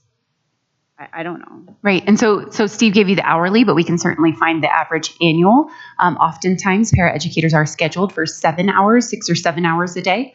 And so we can figure that out. Any other questions before we break for dinner? I'm sorry, Anthea. So I just want to go to 537 because, over time we have talked about solving, the problem of plan time, right? We always need more time. And so obviously based on the survey, it seems like those non-contact days were preferable as opposed to late starts or early releases. So what I'm wondering is a couple things. First, do we currently have data on like how many elementaries have late start? Just because it sounds like high schools, some middle schools, that they have the opportunity to have that. And so when we're looking at this, these numbers in terms of equity and trying to make sure, and I know we had talked about this last year, right? Elementary seems to be, losing a lot of time and not being able to find it. And so I see that you guys added 2 days of non-contact, but I'm wondering, is this late start still going to be available next year? Is that looking to solve that problem? Because again, when we're talking from an equity standpoint, having elementaries that do have the opportunity to have late starts, whereas some don't, how do we find the common ground? Because we, from what you guys proposed, you struck that we're trying, that piece of like really trying to figure out and solve this problem of more time. And so I guess my question is, 1, that data. 2, I think, if we're looking at number wise, 2 days of non-contact doesn't equal like a late start every week. So I'm just trying to figure out some math in terms of like making sure that schools have what they need, so that we're not losing time in terms of not having the opportunity to have a late start or an early release. Sure. So again, the early releases will be available. Unfortunately, I feel like it is less than 5 elementary schools that are able to do a late start. And the ones that are able to do it have come up with some really creative and unique ways to do it. I know Schaefer Elementary does something really unique where their teachers have opportunities for peer observations on Thursdays, but it's 1 grade level per week. And it's something that they all are committed to and want to do. So they are getting additional professional learning on those Thursday late starts while their classes are being covered with independent work time and paraprofessional support. So yes, those will continue to be available. It will just be dependent upon the unique scheduling and creativity of each individual school or their collaborative work together in determining how we might make it to work in other schools. Please know that I only struck 537, not because we don't want to continue collaboration, but because it was specific to this school year for work next school year. So please know that we are always willing to continue coming to the table and collaborating. One of the things I do want to note, and I apologize ahead of time if this is not a popular statement. One slight difference between the instructional time, now that we have equitable, we've gone to the healthy and equitable start time and end times. Elementary school, on average, is in school 6 hours and 50 minutes, whereas our high school students are in school 7 hours and 15 minutes. So I know that that is only 25 minutes difference, but that is one slight difference between the two. And I know that 25 minutes is not a lot of time or enough time, but that is one notable change that has occurred this year in particular.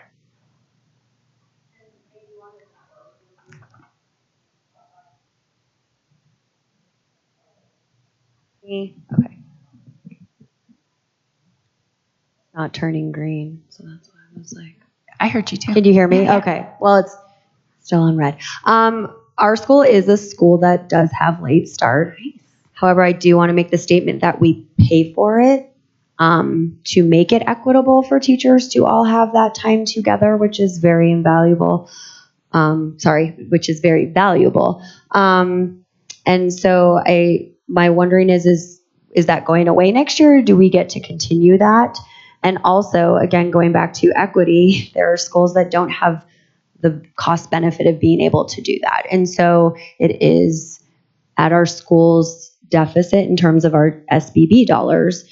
We do have the benefit of paying paras, but it sounds like some schools, it has been told that, and again, I don't know who stated this, but just hearing, from what administrators have said, that if teachers can cover that or that it can be covered by teachers. And again, when we're talking about plan time and how valuable it is, we have to make sure that it is equitable and that all schools are able to have that.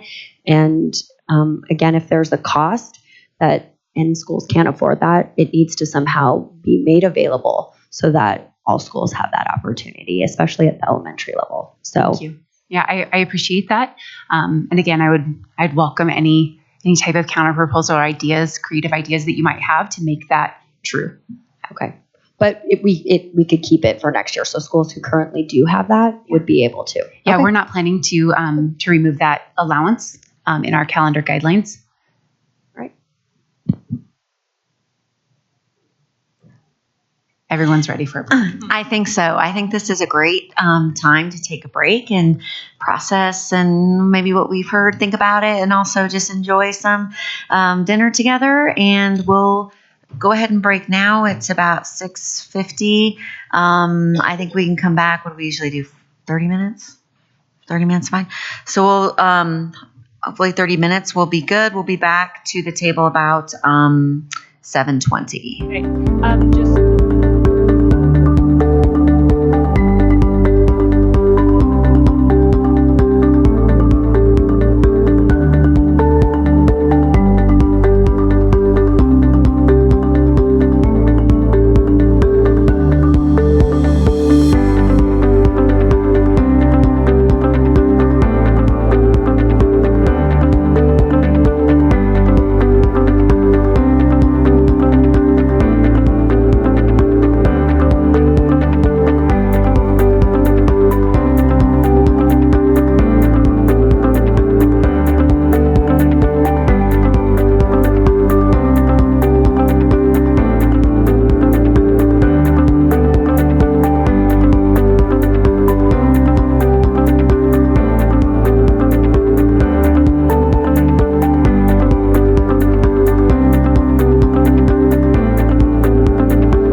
everybody. Thank you and welcome back. And hope everybody had enjoyed their delicious meal. I did want to do a shout out that tonight's food was provided for us by the Ed Center TOSAs. And a particular thank you for whomever cut up all the bacon from somebody in the group, and a number of thank yous for the crumble cookies, which have been quite popular. So thank you ever so much for this delicious meal. We sure do appreciate it. So with that, we're going to jump back into the sharing of language. And so at this point, JCEA has 5 articles prepared with red lines that we would like to share with the district and our viewers. So at this point, I'm going to be turning it over to Lisa Elliott to present that language. Dale was making sure that my technology was ready to go. Okay, yes. And I'm moving them from our folder to our shared folder as I do them, each one.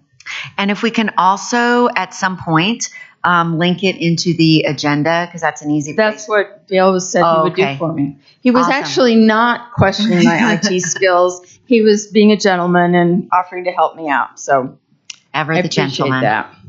We jokingly refer to me as the head of IT at JCEA. And occasionally I do know something. Yeah, all right, Christy. Okay, we're going to start off with Article 1. I have the pleasure of doing kind of some of the boilerplate articles today that don't really matter until they matter. So Article 1 is definitions. And if you look at 1.1-2, added a couple of sentences here about any individual or position which is included in the JCE bargaining unit and subsequently moved to a different non-JCE employee group will be moved only after consultation with JCEA.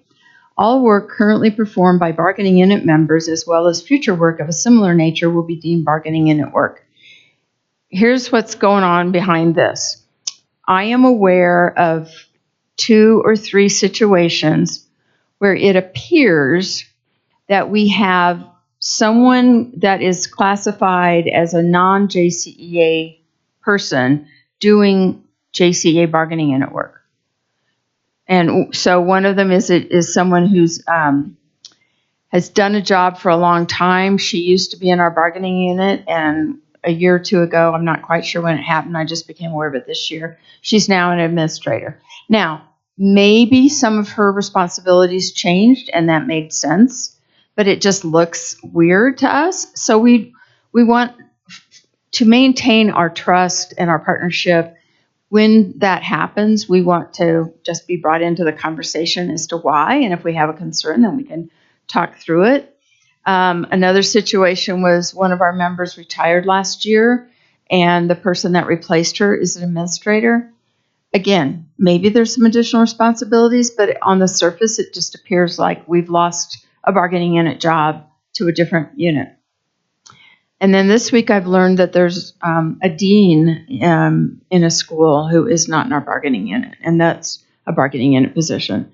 So we wanted to tighten this up so that moving forward, when there's a reason for this to happen, we can talk about it. Sliding on down.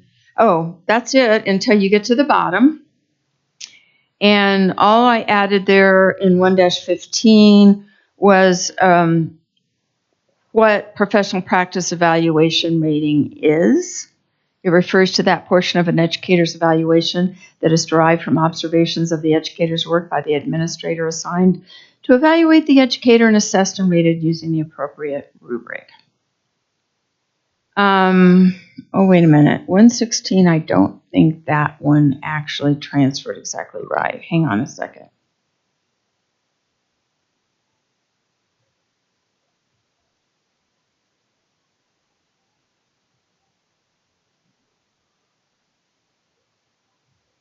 This probably happened when I was learning. No, I think that does. So we wanted to make sure it was clear what was included in the personnel file and what part of it's coreable and what isn't. So we may need to have some more conversation about this because you have lawyers, we have lawyers, you know. And where this comes from is there was a rumor that community members were going to Cora a list of teachers, educators who were having their JCA dues deducted from their paychecks. We had a concern about that because we felt that that was a breach of privacy and might open those individuals up to harassment perhaps from certain quarters. I don't believe that actually happened, but we want to protect that information. So that is that one. Let me go. Does anybody have any questions before I move on? Yes, Amanda. Just a quick question, Lisa. With regard to the personnel files, and actually this article specifically, does anything in Article 1, definitions, have to be mentioned within the negotiated agreement somewhere else in order to include it? Is there any understanding that I'm just wondering, personnel files, I don't disagree at all with your language. I'm just wondering, are the words personnel files somewhere else in the negotiated agreement that we need to define? I think so. Okay. Hang on. Yes. Perfect. And it's coming up right now. Perfect. I just wanted to make sure that that was a necessary correlation. Yeah. Thank you. Does everybody have access to this? Because it's been, so I moved JCA Alpha Article 1 is in the shared folder under red lines. Okay. And now I just moved Article 3, so that is available for everybody to see too.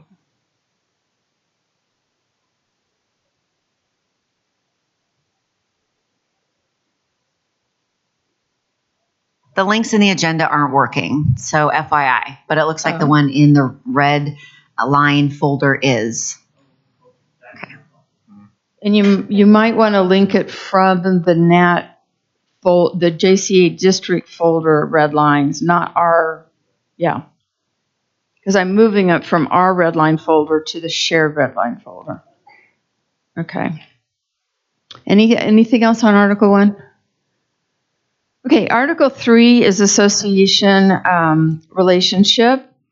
3-1 just further explains what it is that we bargain here, and added some language here that talks about representing all educators as defined in Article 1 in matters involving wages, hours, and other terms and conditions of employment. Now, this is the new part. Affecting the employment and working conditions of educators, including place of work, budgetary and financial issues of the public employer, and the allocation of resources of the public employer. And then I've changed the dates here because this is when it's talking about the term of the agreement. So this is going to be a new agreement, and we're proposing that it starts, and I think I have that backwards, not it'll be starting the 24th, and I'm going to have to fix that.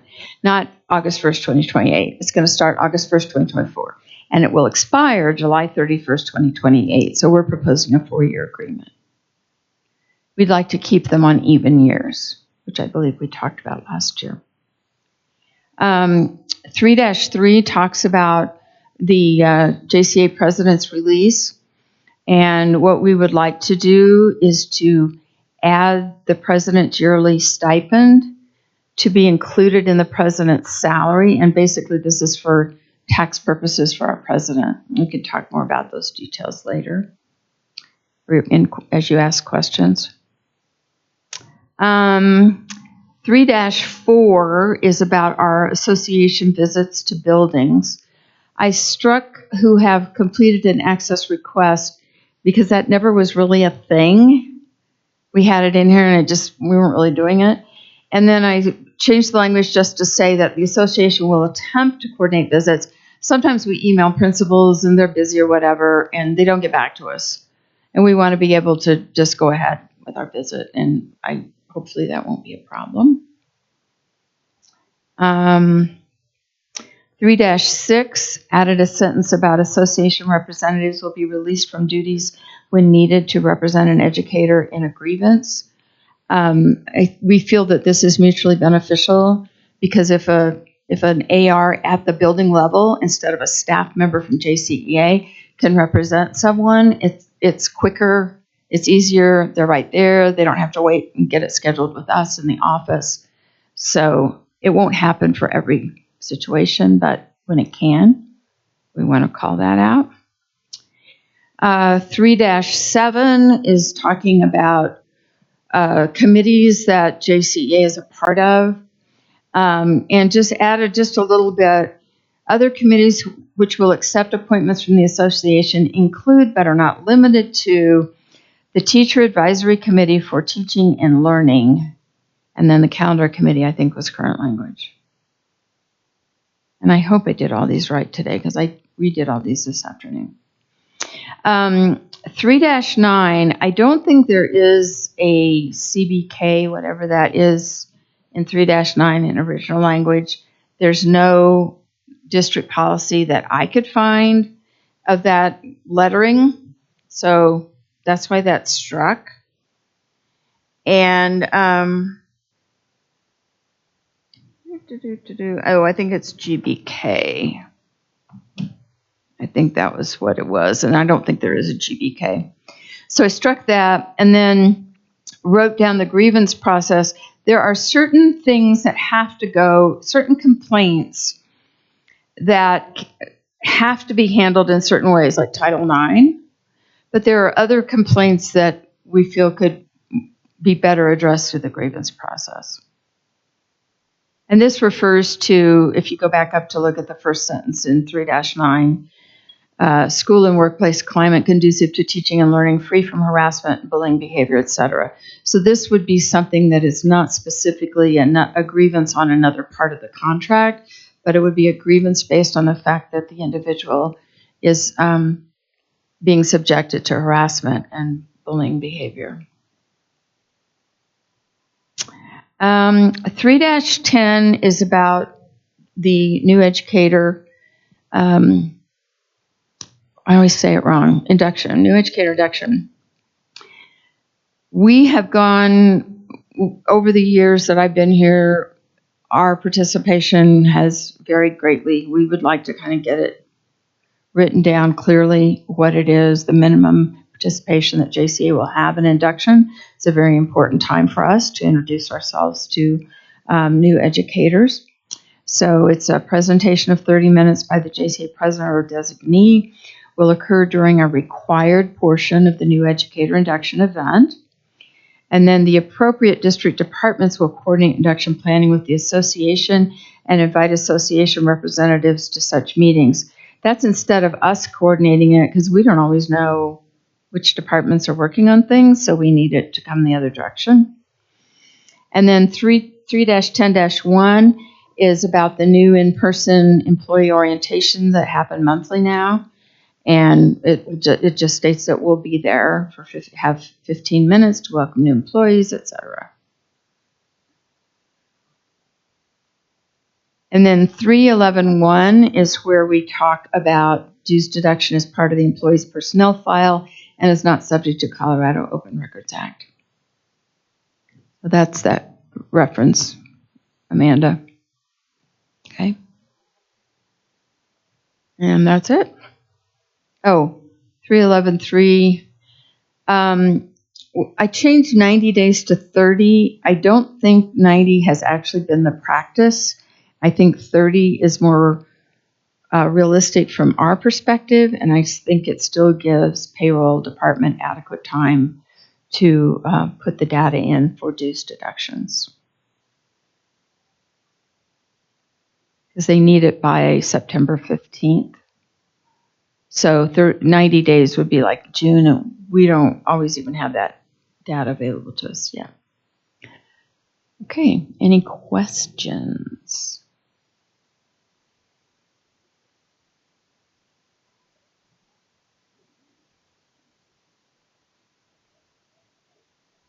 Steve? Sorry. Just a quick one on that last one. Would it be maybe more beneficial if instead of 30 days, maybe like an August 1st type date? That way it gives them some time. Would you know by August 1st? I'm just curious. We should know the amounts by August 1st. As people join in August, then we get them to the payroll as quickly as possible. But the deadline's always been like before September 15th to get it on the September paycheck. Okay. And yeah. Anything else? Hang on a second. I'm going to stop sharing while I get my act together here.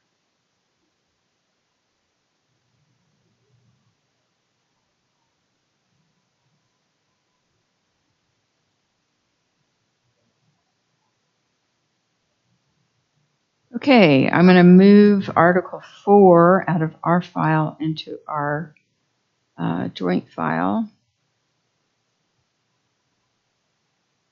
Article Okay, 4. Lisa, Yes, sorry. really quickly, I think there's a question with actually going back to Article 1. Okay. Would we be 3. Or is it 3? Article 3. Okay. Oh, sorry. Can you clarify that portion of Article 3 where you're talking about the grievance and Board Policy JB? Well, that second policy, the GB, whatever it was, I couldn't find it. If it exists, let me know, but I could not find it. I looked for it.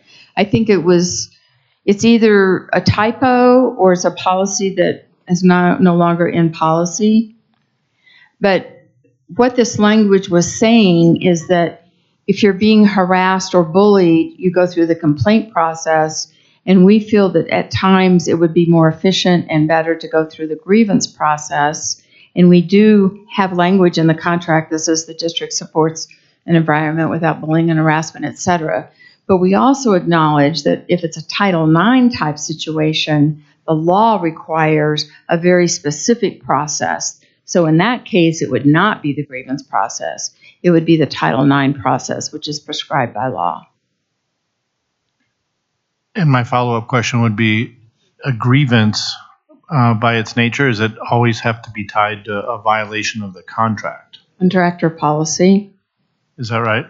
Well, we're going to talk about that in a few minutes. Okay. We usually cite policies when we have a grievance if there's one that's applicable. Right. So. Okay. So I'm just trying to determine from a clarity point of view, something you're grieving something as a violation of the contract versus you're submitting a grievance because you're being harassed or bullied. This language directs people, the current language directs people to file a complaint. Correct. We believe that a grievance might be a better process for that and more expeditious, et cetera.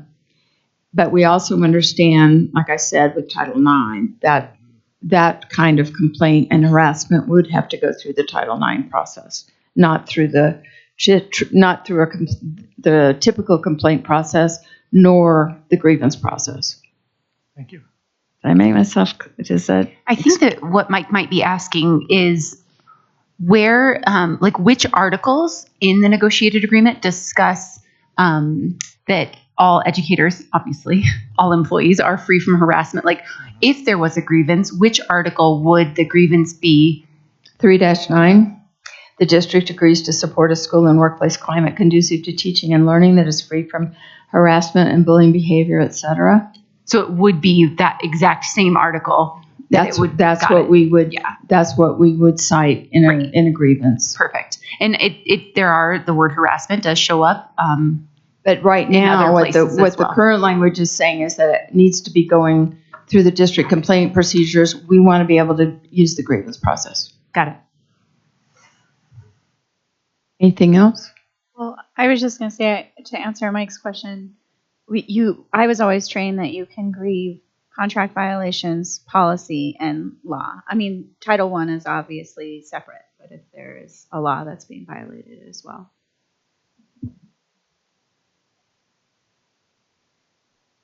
Okay, Article 4. This is negotiation procedures and successor. Lisa, I'm Yep, sorry. Before we move on, I'm just curious, who determines whether we're going to follow GBAA or the grievance process? You mean whether it would be a complaint process or the grievance process? Yeah. It would be us probably talking to a member who came with a concern to us, and after talking through it and understanding the ins and outs, deciding how they want to proceed. I don't think ultimately at the end of the day, Steve, it's going to be that much of a different outcome. The complaint process is very murky to us and to most employees. I don't think there's ever been a clear complaint process that people are aware of, that they know exactly what steps are supposed to happen. But the grievance process is spelled out very clearly. Right. And I was curious because it may be that the association feels it should go through the grievance process and the district feels it should go underneath the board policy process. That's why I was just curious who would determine that. Okay, Article 4, in the beginning, there's changes to dates. Our new agreement that we're currently negotiating will be effective hopefully August 1st, 2024, and we're proposing again 2028 as the expiration. 412, I added the phrase unless otherwise negotiated by the parties. We would be open to the possibility of a 2-year agreement and not having reopeners next year. And we believe that other districts do it, and there's a way to do it. So that's why I put that in there. And then 413 again just adds years, next spring, 25, 26, 27. Another date change, 414. 415, I just changed that slightly. The goal is to have this done sometime in May so we can run a ratification vote before the end of the school year. So instead of, I don't remember what it said, mid-May, it would be early May to allow for a ratification vote before the end of the school year. 4151 is what I read earlier that really defines good faith bargaining. It's kind of like a norm for us that's in the contract. Yep. Oh, sure. Absolutely. I'm one of those people that would have asked that had I been in the audience. Does that work? I think that's better. I can make it even bigger. Did that work? Okay, you're welcome.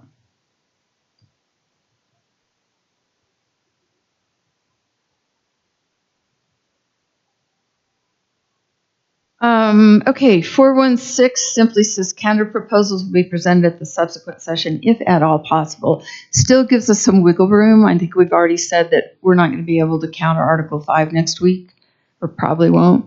But our norm would be that we'd be going back and forth as quickly as possible.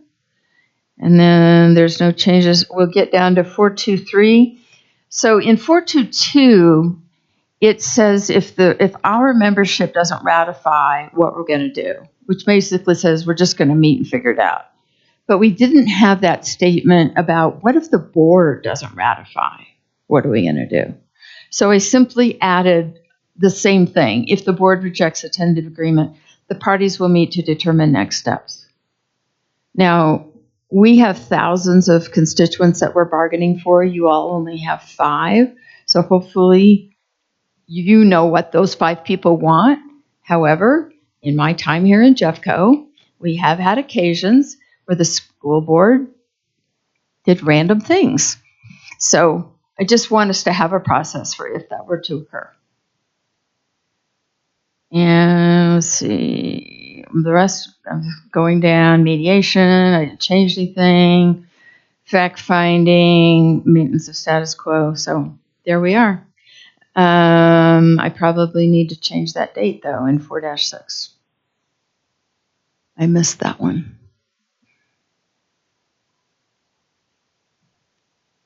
Any questions, Amanda?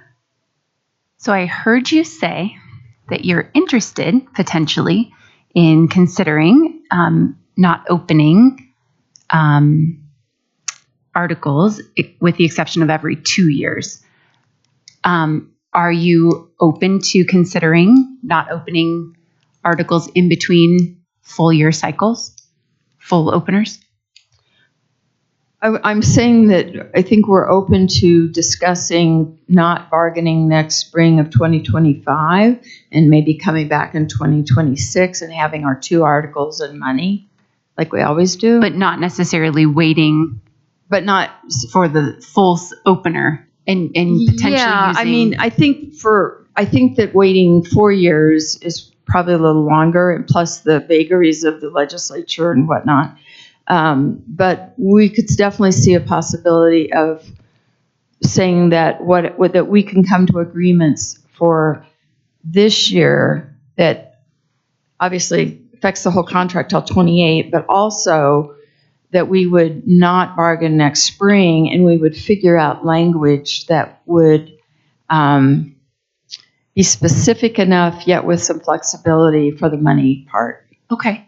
The reason I ask is because my understanding is that some school districts that only bargain every 3 years, every 4 years on a full opener every 4 years, and I might be misunderstanding, but I believe that they might use the MOU process in between should there be any significant needs for changes or overhauls. Is that anything that you've ever been familiar with? Well, I believe that the MOU process is always available to us. Sure. If something comes up, even, next August, when this is a new agreement, something comes up out of the blue and we need to address it together. Okay. Just thought I would check. Anything else? Okay.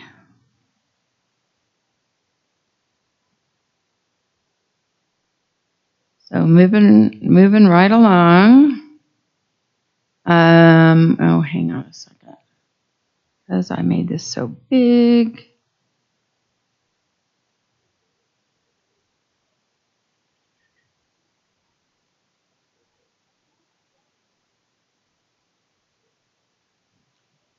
Okay, so Article 19 is the grievance article. And let me reshare.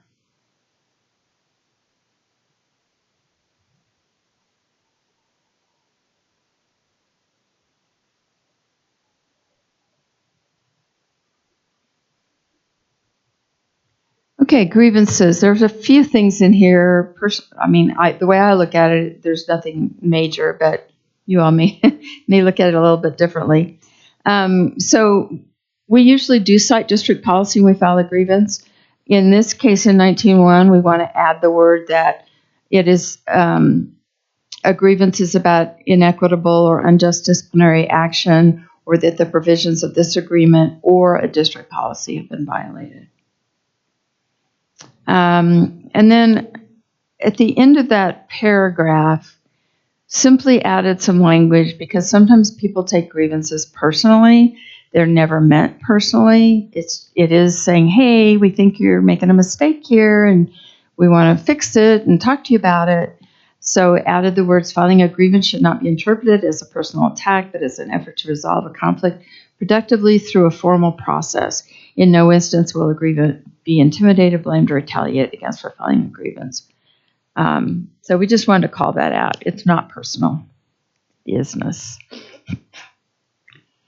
19.1.1, we changed the word party to grievant. This next language, grievances must be filed with and approved by the association. That's current language. I've just moved it so that it's earlier in the conversation. and grievable never comes up as a real word. Did strike this because it never made sense to me. The immediate supervisor may be represented by other representatives of the administration. I struck that because I didn't really understand that. They can certainly involve their community superintendent. They can have, people giving them advice. It's not our intent to stop that. Added the sentence that requests for information to process the grievance would be fulfilled within 5 workdays of the request. 1913, the language that I struck would simply be, I moved up earlier in the article. Just changed this 3 days to 2 days. Again, more realistic for us to be able to do it. This is, the association will notify the Department of Employee Relations of those needing to be released for a grievance hearing no less than 2 days prior to the meeting. And we'll reimburse the district for any release time. The rest of this is all current language. I did change in 19-4-1-2. Our language used to be that grievances were initiated no later than 30 days, used to be. And so, and I realized I have not yet learned exactly how to do that. So that 30 should be blue, and that 10 I just struck.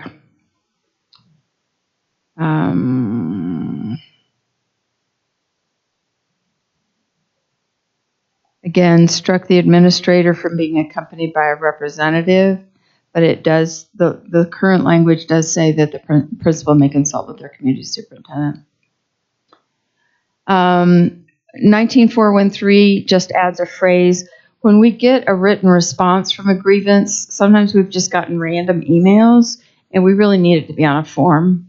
Because both employee relations and Jcea should be keeping files. Step 2, nothing here until we get down to approved district forms again. So our responses are more consistent. No changes to the arbitration language. That's it. Any questions, Amanda? Lisa, at the top, sorry, I'm trying to get back to where I saw this. 19-1-3. So previously it stated all grievances must be filed through the association on forms provided by the association. But that's taken out. Did you say why, or did you say that was moved somewhere else? Well, I moved up to 19-1-1, but now that you mention it, I didn't move the language about the forms. In the past, we've had forms that employee relations at Jcea did together, and so we probably need to get back to that practice and make sure that we have forms for level 1, level 2, level 3, and the responses for level 1, level 2, and level 3. Right. Okay. So that was it. I should have moved that. That's okay. I was just making sure you weren't hoping that we would use a formal form, but you wouldn't need to use it. You were just hoping that we want could everybody, collaborate. Yeah, we want us to be all on the same page. And again, when someone calls us and says, I want to file a grievance, we provide them with the form. Thank you. Mm-hmm. Just out of curiosity, on 19-1-3, has it always said from the collective bargaining agreement or district policies, but it did not say that in 19-1? Yeah, and I don't know the history, frankly. I don't know if that was just an oversight, but we want to make sure that's clear. I mean, current language is or district policies, so current language in 19-1-3 does have it. So okay. Anything else? Yes, Rob.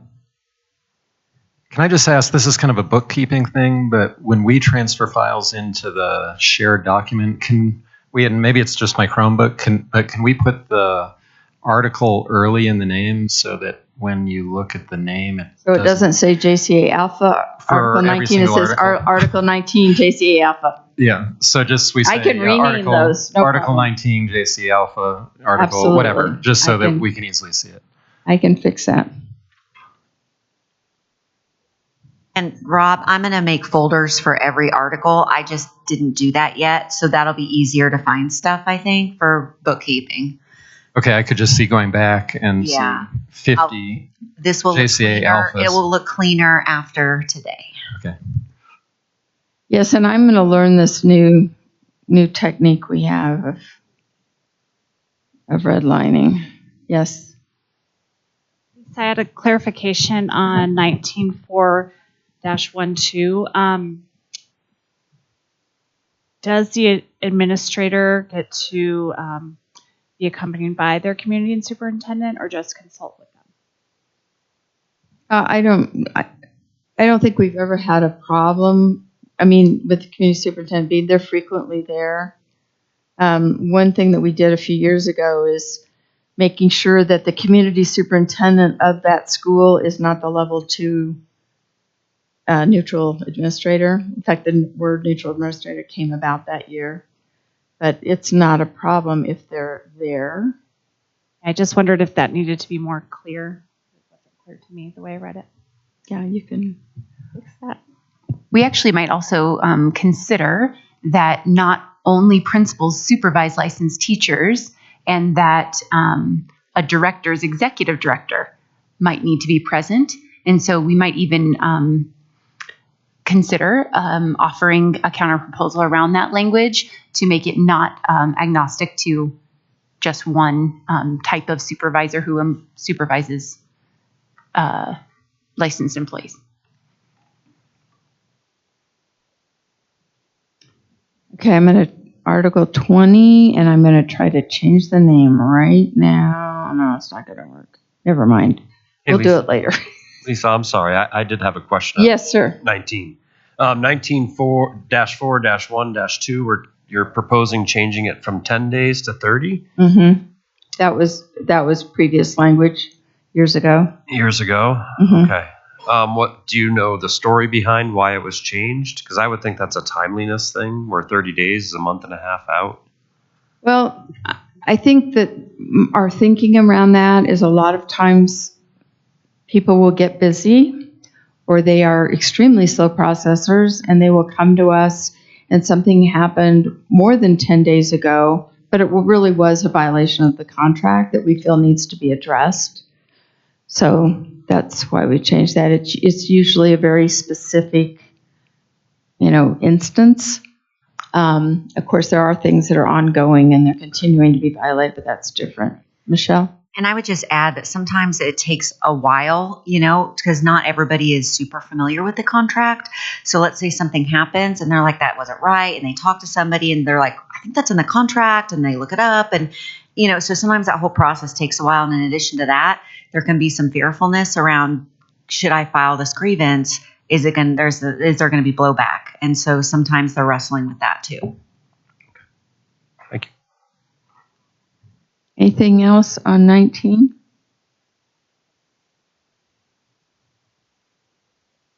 Okay. Lisa, really quick, it looks like Michelle put in folders, which means we probably don't need to change the name because then. Okay, good. Less work. Less work. But still organized.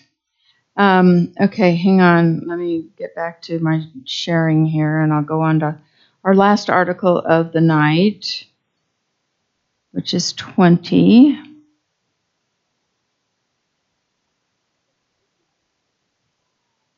This is professional behavior and educator discipline. There we go. So let me explain a little bit about what's behind all this. We think it's really confusing to educators when we're talking about formal discipline and informal discipline, yada, yada, yada. And at one point we had language, current language talks about informal discipline, which is a letter of direction, formal discipline, which is a reprimand.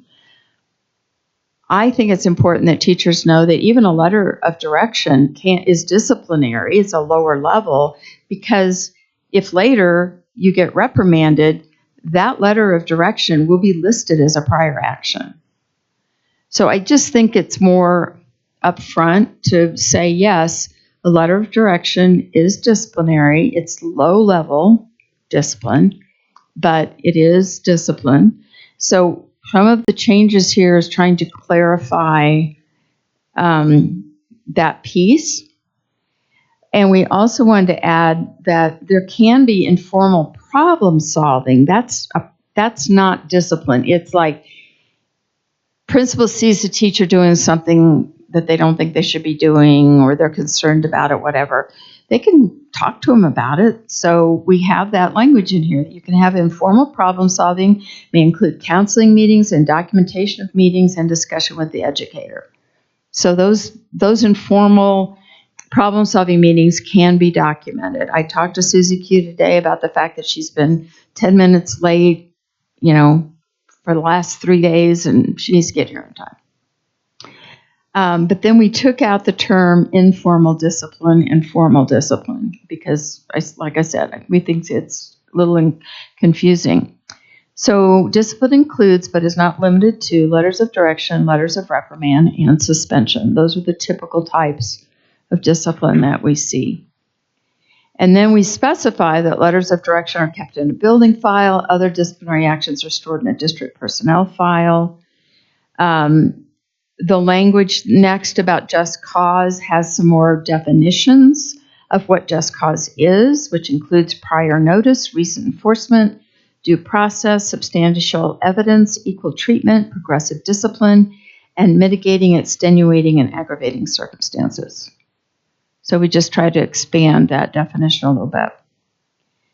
20-1-2-1, we feel that if a principal leaves a building, that the new principal and the educators in that building deserve a fresh start, and that building files like letters of direction should be purged. That would not include a more serious disciplinary action, obviously, like a reprimand. Those stay in the district file. And I think that part of the reason for that is that sometimes an individual educator and an individual administrator may have more conflicts than, I don't want to say normal, but like a personality conflict. So maybe there's more letters of direction in that person's file than there might be under a different administrator. So we kind of want to have people have a fresh start. 20-1-4, we struck formal. Now, 20-1-4-1, we use the word fact-finding, and it strikes terror into the hearts of educators. I don't know why, but it does. It sounds very formal. So change this language a little bit, that these are the due process rights that an educator has. So it's a meeting with the administrator. I wrote fact-finding in parentheses. I don't know if we need to leave that in there, but it's okay if we do. But I just wanted to lower the temperature because I get panicked calls from people saying, they've asked me to come to a fact-finding meeting. It's just a conversation. The principal wants to hear your side of the story. So that's the thinking behind that. 20-1-4-4, again, struck formal. 20-1-5, again, we struck the word formal and included the language, including informal questions at the building level. Again, that's that fact-finding that we've been referring to, that this is with the knowledge of the educator. 20-1-5-2, again, striking formal. We've already got the Garrity statement language, but that it should be provided by the district prior to the district conducting an interview. We have them and we bring them, but sometimes we're not there. So we think the person should have a Garrity statement given to them by the district. And then again, struck the word formal, and that's the end.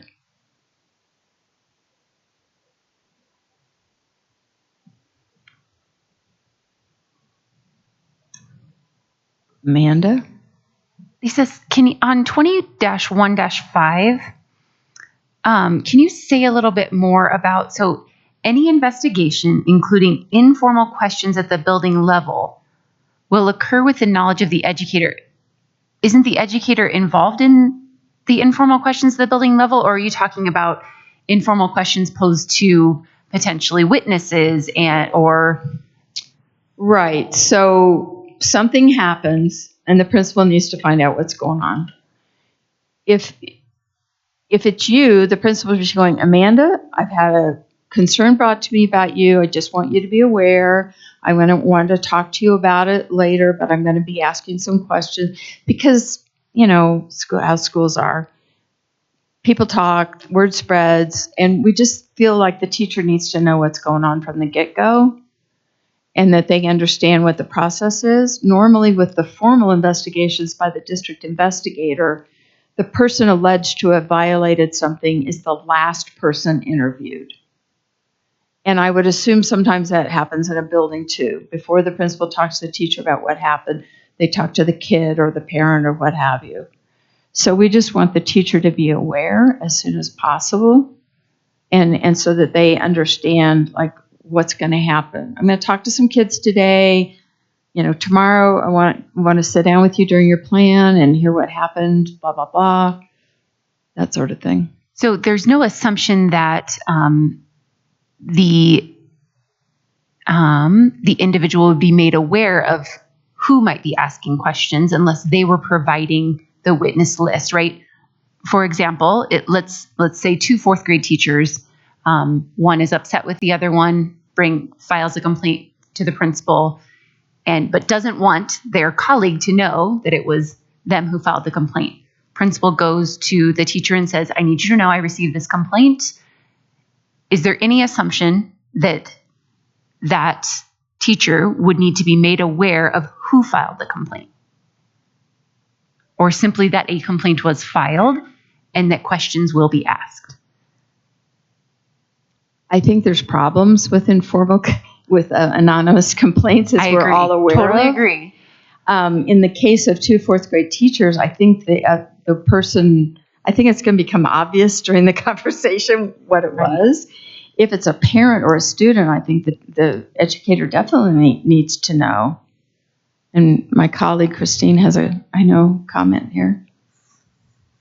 A tenet of just cause would be having ample proof. So like an anonymous complaint could not be used. The person would have to be willing to be named. Okay. And if it's a conflict between like 2 teammates or something, or 2 teachers in a building, hopefully they're going to end up, the 2 of them sitting down together with the principal or some other third party who can talk them through it so that they can learn how to not necessarily be best friends, but to work together. Certainly. I just want to make sure that while we're protecting the person who's being accused, we're also protecting the person or people potentially, including other licensed educators. This happens sometimes in the world of administration as well. Right. An assistant principal files a complaint against a principal. We have to investigate.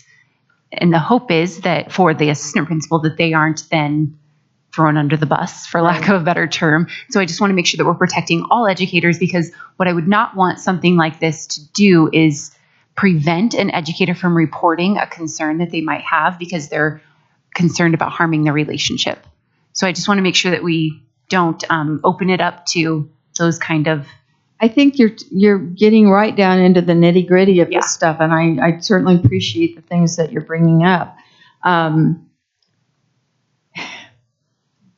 But again, it's like if someone says, I saw Susie Q hit a student in her classroom today, that witness that evidence has got to come out at some point. Right. Now, if I'm a principal and I know that I have to question this educator about some complaints or something, but I have other people to talk to, I'm probably going to go to them and say, I've received a complaint about such and such a thing. I'm going to be talking to you about it tomorrow.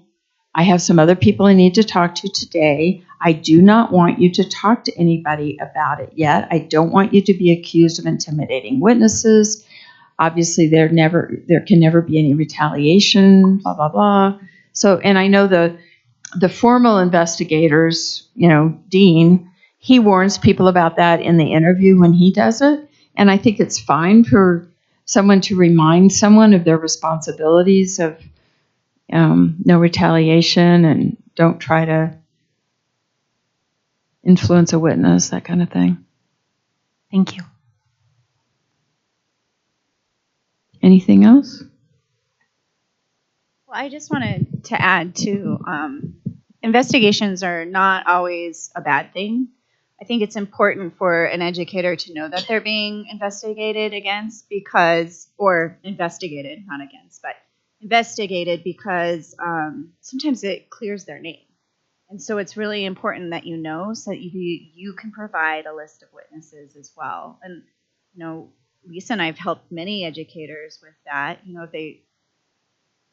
One was one of my best friends, and I knew and was a witness and knew that she had done nothing wrong. And I told her, this is a good thing because your name is going to be cleared and you will never have to go through this again. Because this person had it out for them and continually was complaining frequently, several times during the year, and making false reports. So I think it's really important that someone knows that they're being investigated so that they have a fair chance to give their side of the story, but also provide a list of witnesses and so that it's a fair investigation. Everybody deserves due process. Mike? Thank you. I think my question around 20-15 was around that initial report and questioning, right? So there's going to be that initial report that comes in, whether it's from a parent, a student, another staff member, that the investigating administrator will need to ask a lot of questions to clarify what exactly the allegations are and the details of that allegation, and for them to determine, who they believe they need to talk to. Of course, the teacher included. So I think just clarity around the teacher's not going to be notified, right, of that of that initial meeting and the questions that were asked until after that meeting happens. Does that make sense? I'm not sure I'm following you. So give me a scenario. So the administrator is going to be asking a lot of questions. So when it says that, the informal questions at the building level will occur with the knowledge of the educator is not going to have knowledge because it's the initial report. Well, you're right. They won't have knowledge. I mean, obviously, complaint comes in. They don't know that. Right. But then as soon as the administrator realizes, I need to talk to probably 5 or 6 people to find out what's really going on here and the person being accused, letting the person being accused know as soon as possible in that process cuts down on their hearing about it through the grapevine, which happens. It gives them a timeline of here's what's going to happen. I'm going to talk to some people today. I've got to talk to some students. I've got some adults I need to talk to, laying all that out. They don't necessarily need to know, I would say, and Christine, I don't know, you might chime in here, that I'm going to talk to Ms. Smith and Ms. Jones today, but by the time everything's concluded, if the accused party has been found to be, guilty, I think they need to know where this evidence came from that is being used to determine that, yes, they've done something wrong. Does that make sense? It does make sense.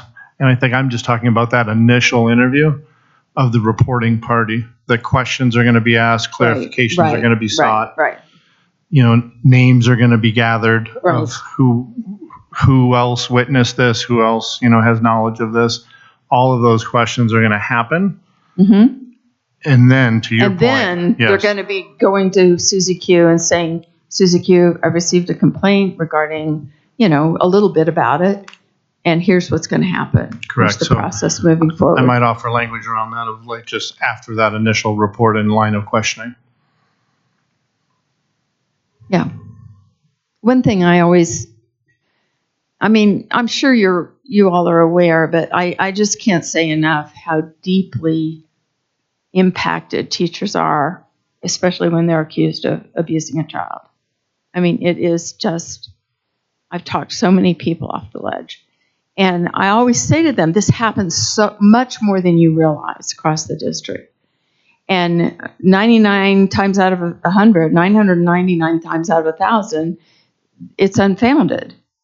So you just, trust the process, et cetera, and, you're going to get through this. But it's very, very traumatic.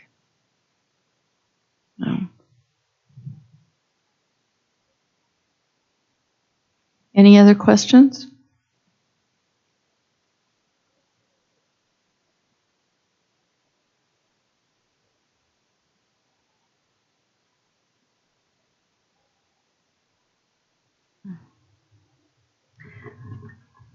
Okay, well, at this point, it is 8:23.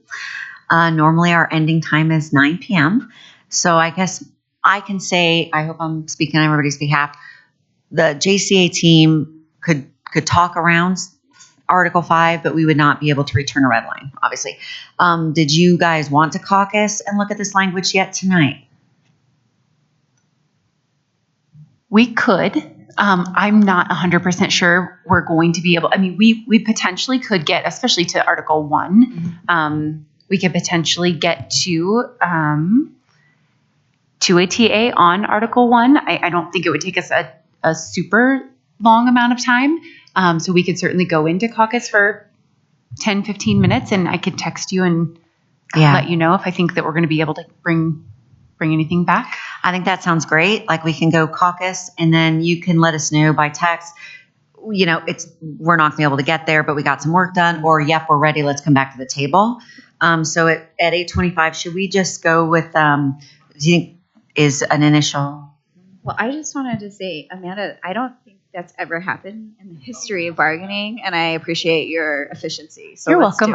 It is Article 1. There's not a lot to it, but and it's never happened. Exactly. And I told Dr. Kim, I said, here's my goal. 1 TA tonight. Love it. I want to, yeah. So should we go for like a set for like 15 minutes, let's say, but we can check in by text message and see where we're at, and let folks know, then we'll close out at that point. Absolutely. Awesome. All right. Well, we'll go into caucus, and we can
welcome back, and thank you for staying with us at 8:56 p.m. So this is very exciting. I'm going to turn it over to you, Amanda, and you can share with us what you guys came up with. Thank you. So we went right to Article 1, thinking that might be an article that we could get to pretty easily tonight. However, please know that there are a couple of sentences that we removed, and we might just not understand your intent, and you might need some time to think about that, and we completely understand. So if we do not get a TA tonight, we are okay with that. So first of all, we changed the word substitute to guest teacher, which we had described earlier. That was in here 3 times, so we changed that throughout. We also, on 1-2, you suggested any individual or position not included in the bargaining unit. We actually took out the word individual. We didn't want you to prevent someone who wanted to be promoted to a different bargaining unit or switched over. Like if somebody wants to apply for a JCAA classified position or a JESPA classified position, we didn't want that to be preventative. So just a position is what we put. We also didn't quite understand this statement. All work currently performed by bargaining unit members, as well as future work of a similar nature, will be deemed bargaining unit work. We weren't quite sure that needed to be in there, or we understood what it meant, knowing that there is some of the work that we do by nature is going to have some crossover between what a teacher does and what an administrator does. Not a lot of times, but it can happen, right? Example, an instructional coach can provide feedback, even though it's not evaluative. It's still not necessarily something that a teacher would typically do. It would be something an administrator typically does. And so we didn't want that to be prohibitive of being able to do work outside of what is typical. But we just might need a better understanding. And then finally, at the end, on the PPER, we tried to clarify this. So refers to a portion of an educator's evaluation that is derived from the body of evidence collected by the administrator using the assigned rubric. So we didn't want to leave open any ambiguity for appropriate rubric. We want to make sure it was the actually assigned rubric by job code. And we also wanted to make sure that it wasn't solely based on it. Previously, the word observations was in here, but sometimes a teacher provides evidence. And we wanted to, like, here are all of my lesson plans, or here's all of my parent communication. We wanted to make sure that whole body of evidence could be included as part of what PPER actually is defined as. And then finally, we added in and modified a word. We looked up the CORA, what personnel file can be exempt from CORA. First of all, it said exception, and we changed it to exemption, which is the language that lives in the Colorado Revised Statute as we understand it. And then we also added in the word other similar personal demographic information, which is what it read in the Colorado State Statute. Any questions to those suggestions? Like I said, I know it wasn't as simple as I thought it was going to be. Lisa? So a lot of your changes, great. We've got some improvements in here. I want to go back up to 1-2. Yes. So I understand why you struck individual, and I understood even when I wrote it, it was probably going to need to be reworded. But I guess what I mean there is if I have a job title of TOSA and then I am doing the same work next year, but I'm now no longer a TOSA but an administrator, that's what I'm talking about. So that should, and Steve, correct me if I'm wrong, fall under the Equal Pay Act, which now requires us to, if a job description is reclassified or the expectations of the job are changed, and if it is a promotion, it has to be posted and competed. So my intent here is that if Okay. We well, can't we can't promote offline. someone. There's off. No, I should probably have a conversation with you offline about a specific situation that led me to do that. Then the part that was struck, all work currently performed, it's basically not eroding our bargaining unit. And I'll give you an example of something the district did to JESPA. You took the secretary, the principal secretaries, and made them business manager, office manager, whatever the title is, and it's essentially the same job. That's what we don't want to have happen, right? So if you have ways to say that are better than what I said, I'm all for it. But I'm pretty adamant that we do not want that to happen. Understandable.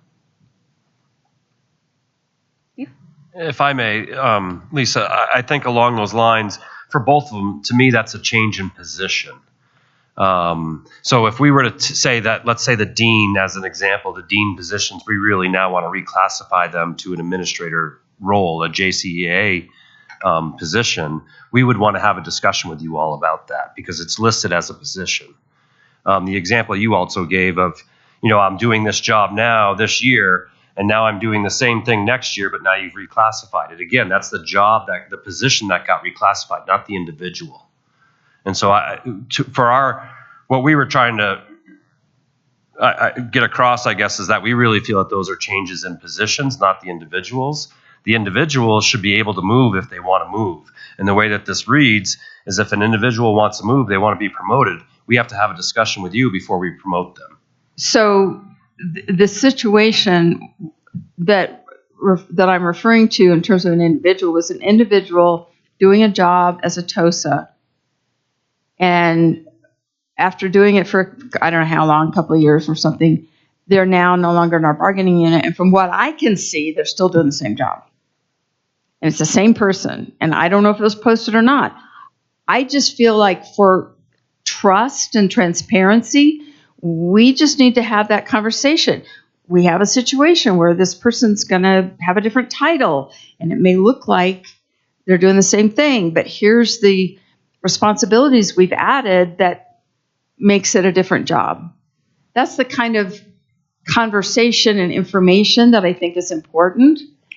And then, if you wanted to move deans out of our bargaining unit, for example, I think it would need to be bargained. And that's why that last sentence that you've struck would be in there. It's currently performed by a bargaining unit member. It's bargaining unit work. And so you can't take that work and take it out of our bargaining unit unless you bargain it. That was my confusion, is the term bargaining unit work. I didn't understand what it meant. It means it's work done within the Jcea bargaining unit. So if you do this, this set of job duties is currently done by a Jcea bargaining unit member. Got it. And that's bargaining unit work.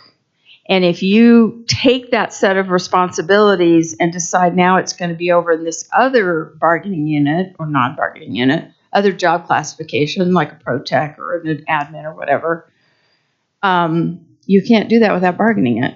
So because of what happened with JESPA, with the secretaries, those were just taken out of their bargaining unit.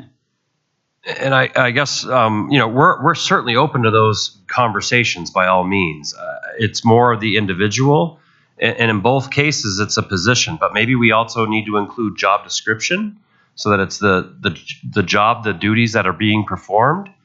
But it's not, again, we have intermingling responsibilities at times, as a dean is often doing some things that an administrator might be asked to do. And so to say that, handling, I don't know exactly what deans do, right? But in terms of, I haven't read the job description, so I can't speak to it verbatim. But if they're handling student discipline at the high school level as a dean, and yet an AP at the elementary level is handling student discipline, then that's where it's intermingled. And the fact that we want to move the student discipline away from a dean job and only have administrators doing that would be something we'd want to discuss with you. Or if we wanted to take those dean jobs, as I said earlier, and move them into the administrator because of those responsibilities, we don't want to change the responsibilities, but we feel a position needs to be moved, we would want to have that discussion as well. So I think the intent on both sides is the same. It's the individual that we don't want to hold an individual. No, I mean, it's more the position. And trust me, I'm not trying to keep an individual. We need good educators, teachers to become good administrators. So it's not about that at all. It's about having a practice of a set of responsibilities belonging to the JCA bargaining unit or person that's part of the JCA bargaining. And deans, they do student discipline. So do APs, but APs also do evaluation. They do staff discipline. So the dean job is very specific. Sometimes they do have admin licenses, but lots of classroom teachers have admin licenses. That doesn't make them administrators, though, in the system. Correct, but this last line that we were striking out, all work currently performed by a bargaining unit members. So that work of student discipline is being performed by a bargaining unit member. So I would like to figure out a way to say that in a way that makes sense for both of us. Sure. I think we're kind of on the same page. I agree. I think we just need to come up with correct wording so that, and then in the future, if I hear of a situation, I can say, hey, 1-2 says da-da-da-da-da, explain to me why you have followed this, because I don't think you have. And then we can have that conversation. Correct. There's another scenario too.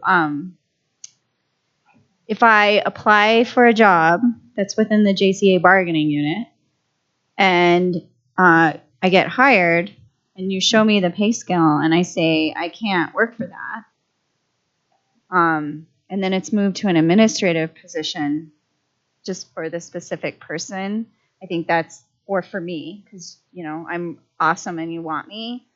I'm just saying that's an issue too. So that's why that last line is really important, because we want to keep people within our bargaining unit. And again, I think we're on the same page in terms of, we don't want to be moving positions without having those discussions, by all means. So might I propose that we both take a look at this last sentence and over the next week, and we bring Article 1 right away on Thursday, February 1st, to see if we can reach an agreement, like collectively, on this particular. I mean, obviously, this particular sentence is our hang up. So if we both take a look at it and see if we can find some language. And just for the record, Amanda, I just want to say 1-15 and 1-16, you've improved the language. So I thank you for that. You're welcome. So we're like 3/4, 90% to a TA on this? Exactly. I think you can tell Dr. Kim you kind of met your goal. She's not watching on purpose. Rob? I just say, I think by protocol, shouldn't JCA come back with whatever C is, and then knock yourself out? And we can just I would think knock about it. yourself out and come up with contingency language for. Of course. C is Charlie. Crafting ours. Charlie, okay. But I think we should come, think through it, talk in our meeting on Monday, and then come back with the Charlie. That'd be great. It's on the agenda. And could I say something about Article 5? Is that okay? We're not going to be ready next week. No, of course. We talked about potentially toward the end of February. Yeah. But can I say something about it, just off the top of my head, my first impressions? Yeah. You can say you don't like it. It's okay. It's not as bad as I thought it was going to be. Thank you. But I just want to say for the record, it's reducing the amount of planning time elementary teachers have this year. And that's a problem. That they have this year. Yeah. In terms of the extra 4 non-contact days and the 5 hours of each of those days that they have for individual planning, under your new plan, it would reduce it. And I think we would all agree that it's the elementary teachers in this district that get screwed on plan time. Yep. They have 6 subjects to plan for. They have more supervision of students than secondary teachers have to do, or at least high school. Middle school is kind of, and yet they have the least amount of planning time. So please know I 100% agree. I know you do. And I just want to say for the record, though, I appreciate some of the things, ideas you had in your proposal, but we have got to solve the problem of elementary planning time. Yeah. And please know that I left room. Okay. Thank you.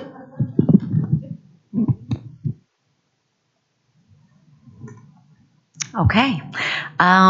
Let's look at setting our agenda for next week at this point, and then we'll look at the joint communication and come to a consensus on that and see if there's anything that needs to be changed or added.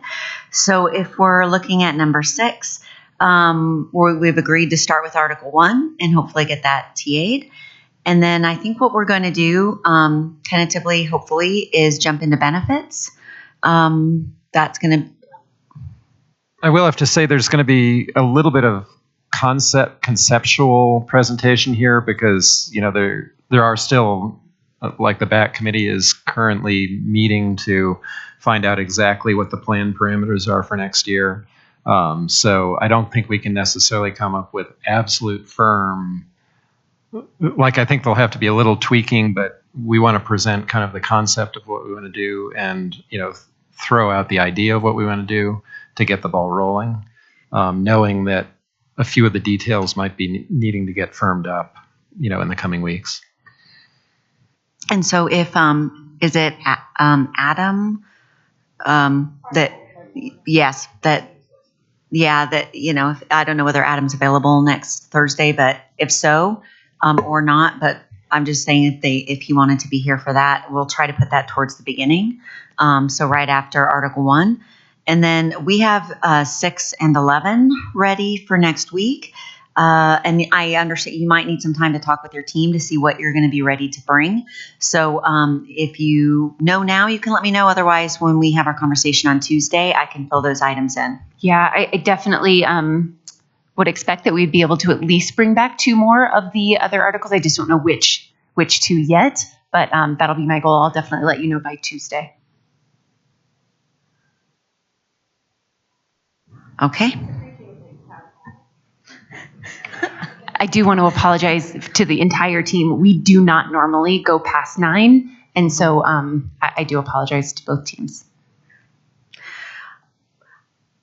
Okay. Although thank you, but it does feel good, like we're having good progress. So, all right. So we got that filled out. So at this point, if everybody would just take a moment to read through the joint communication, if there's any changes or anything that needs to be made, we can take a look at that. And so I'll give you a couple minutes to read.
The second bullet, strike through the original language with the colors identified. I thought if it was original language, we were just striking through it.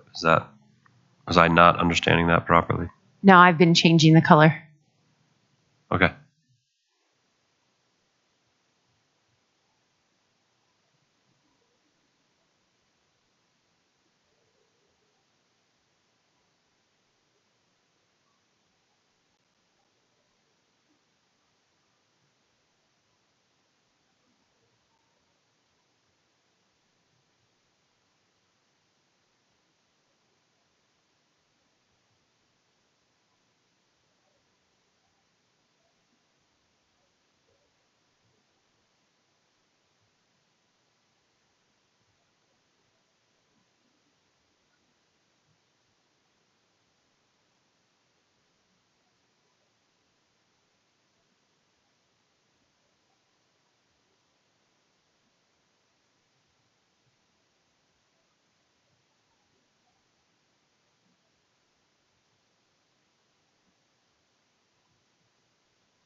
Just in case we didn't say it, we once we've read through it, we typically do a thumbs up to agree to it. And just so everyone's aware of what happens with the joint communication, JCEA typically sends it out, I believe, to membership or posts it. And we also post it on an internal negotiations website that our Human Resources Department maintains. Just in case you ever want to look it up. It's exciting.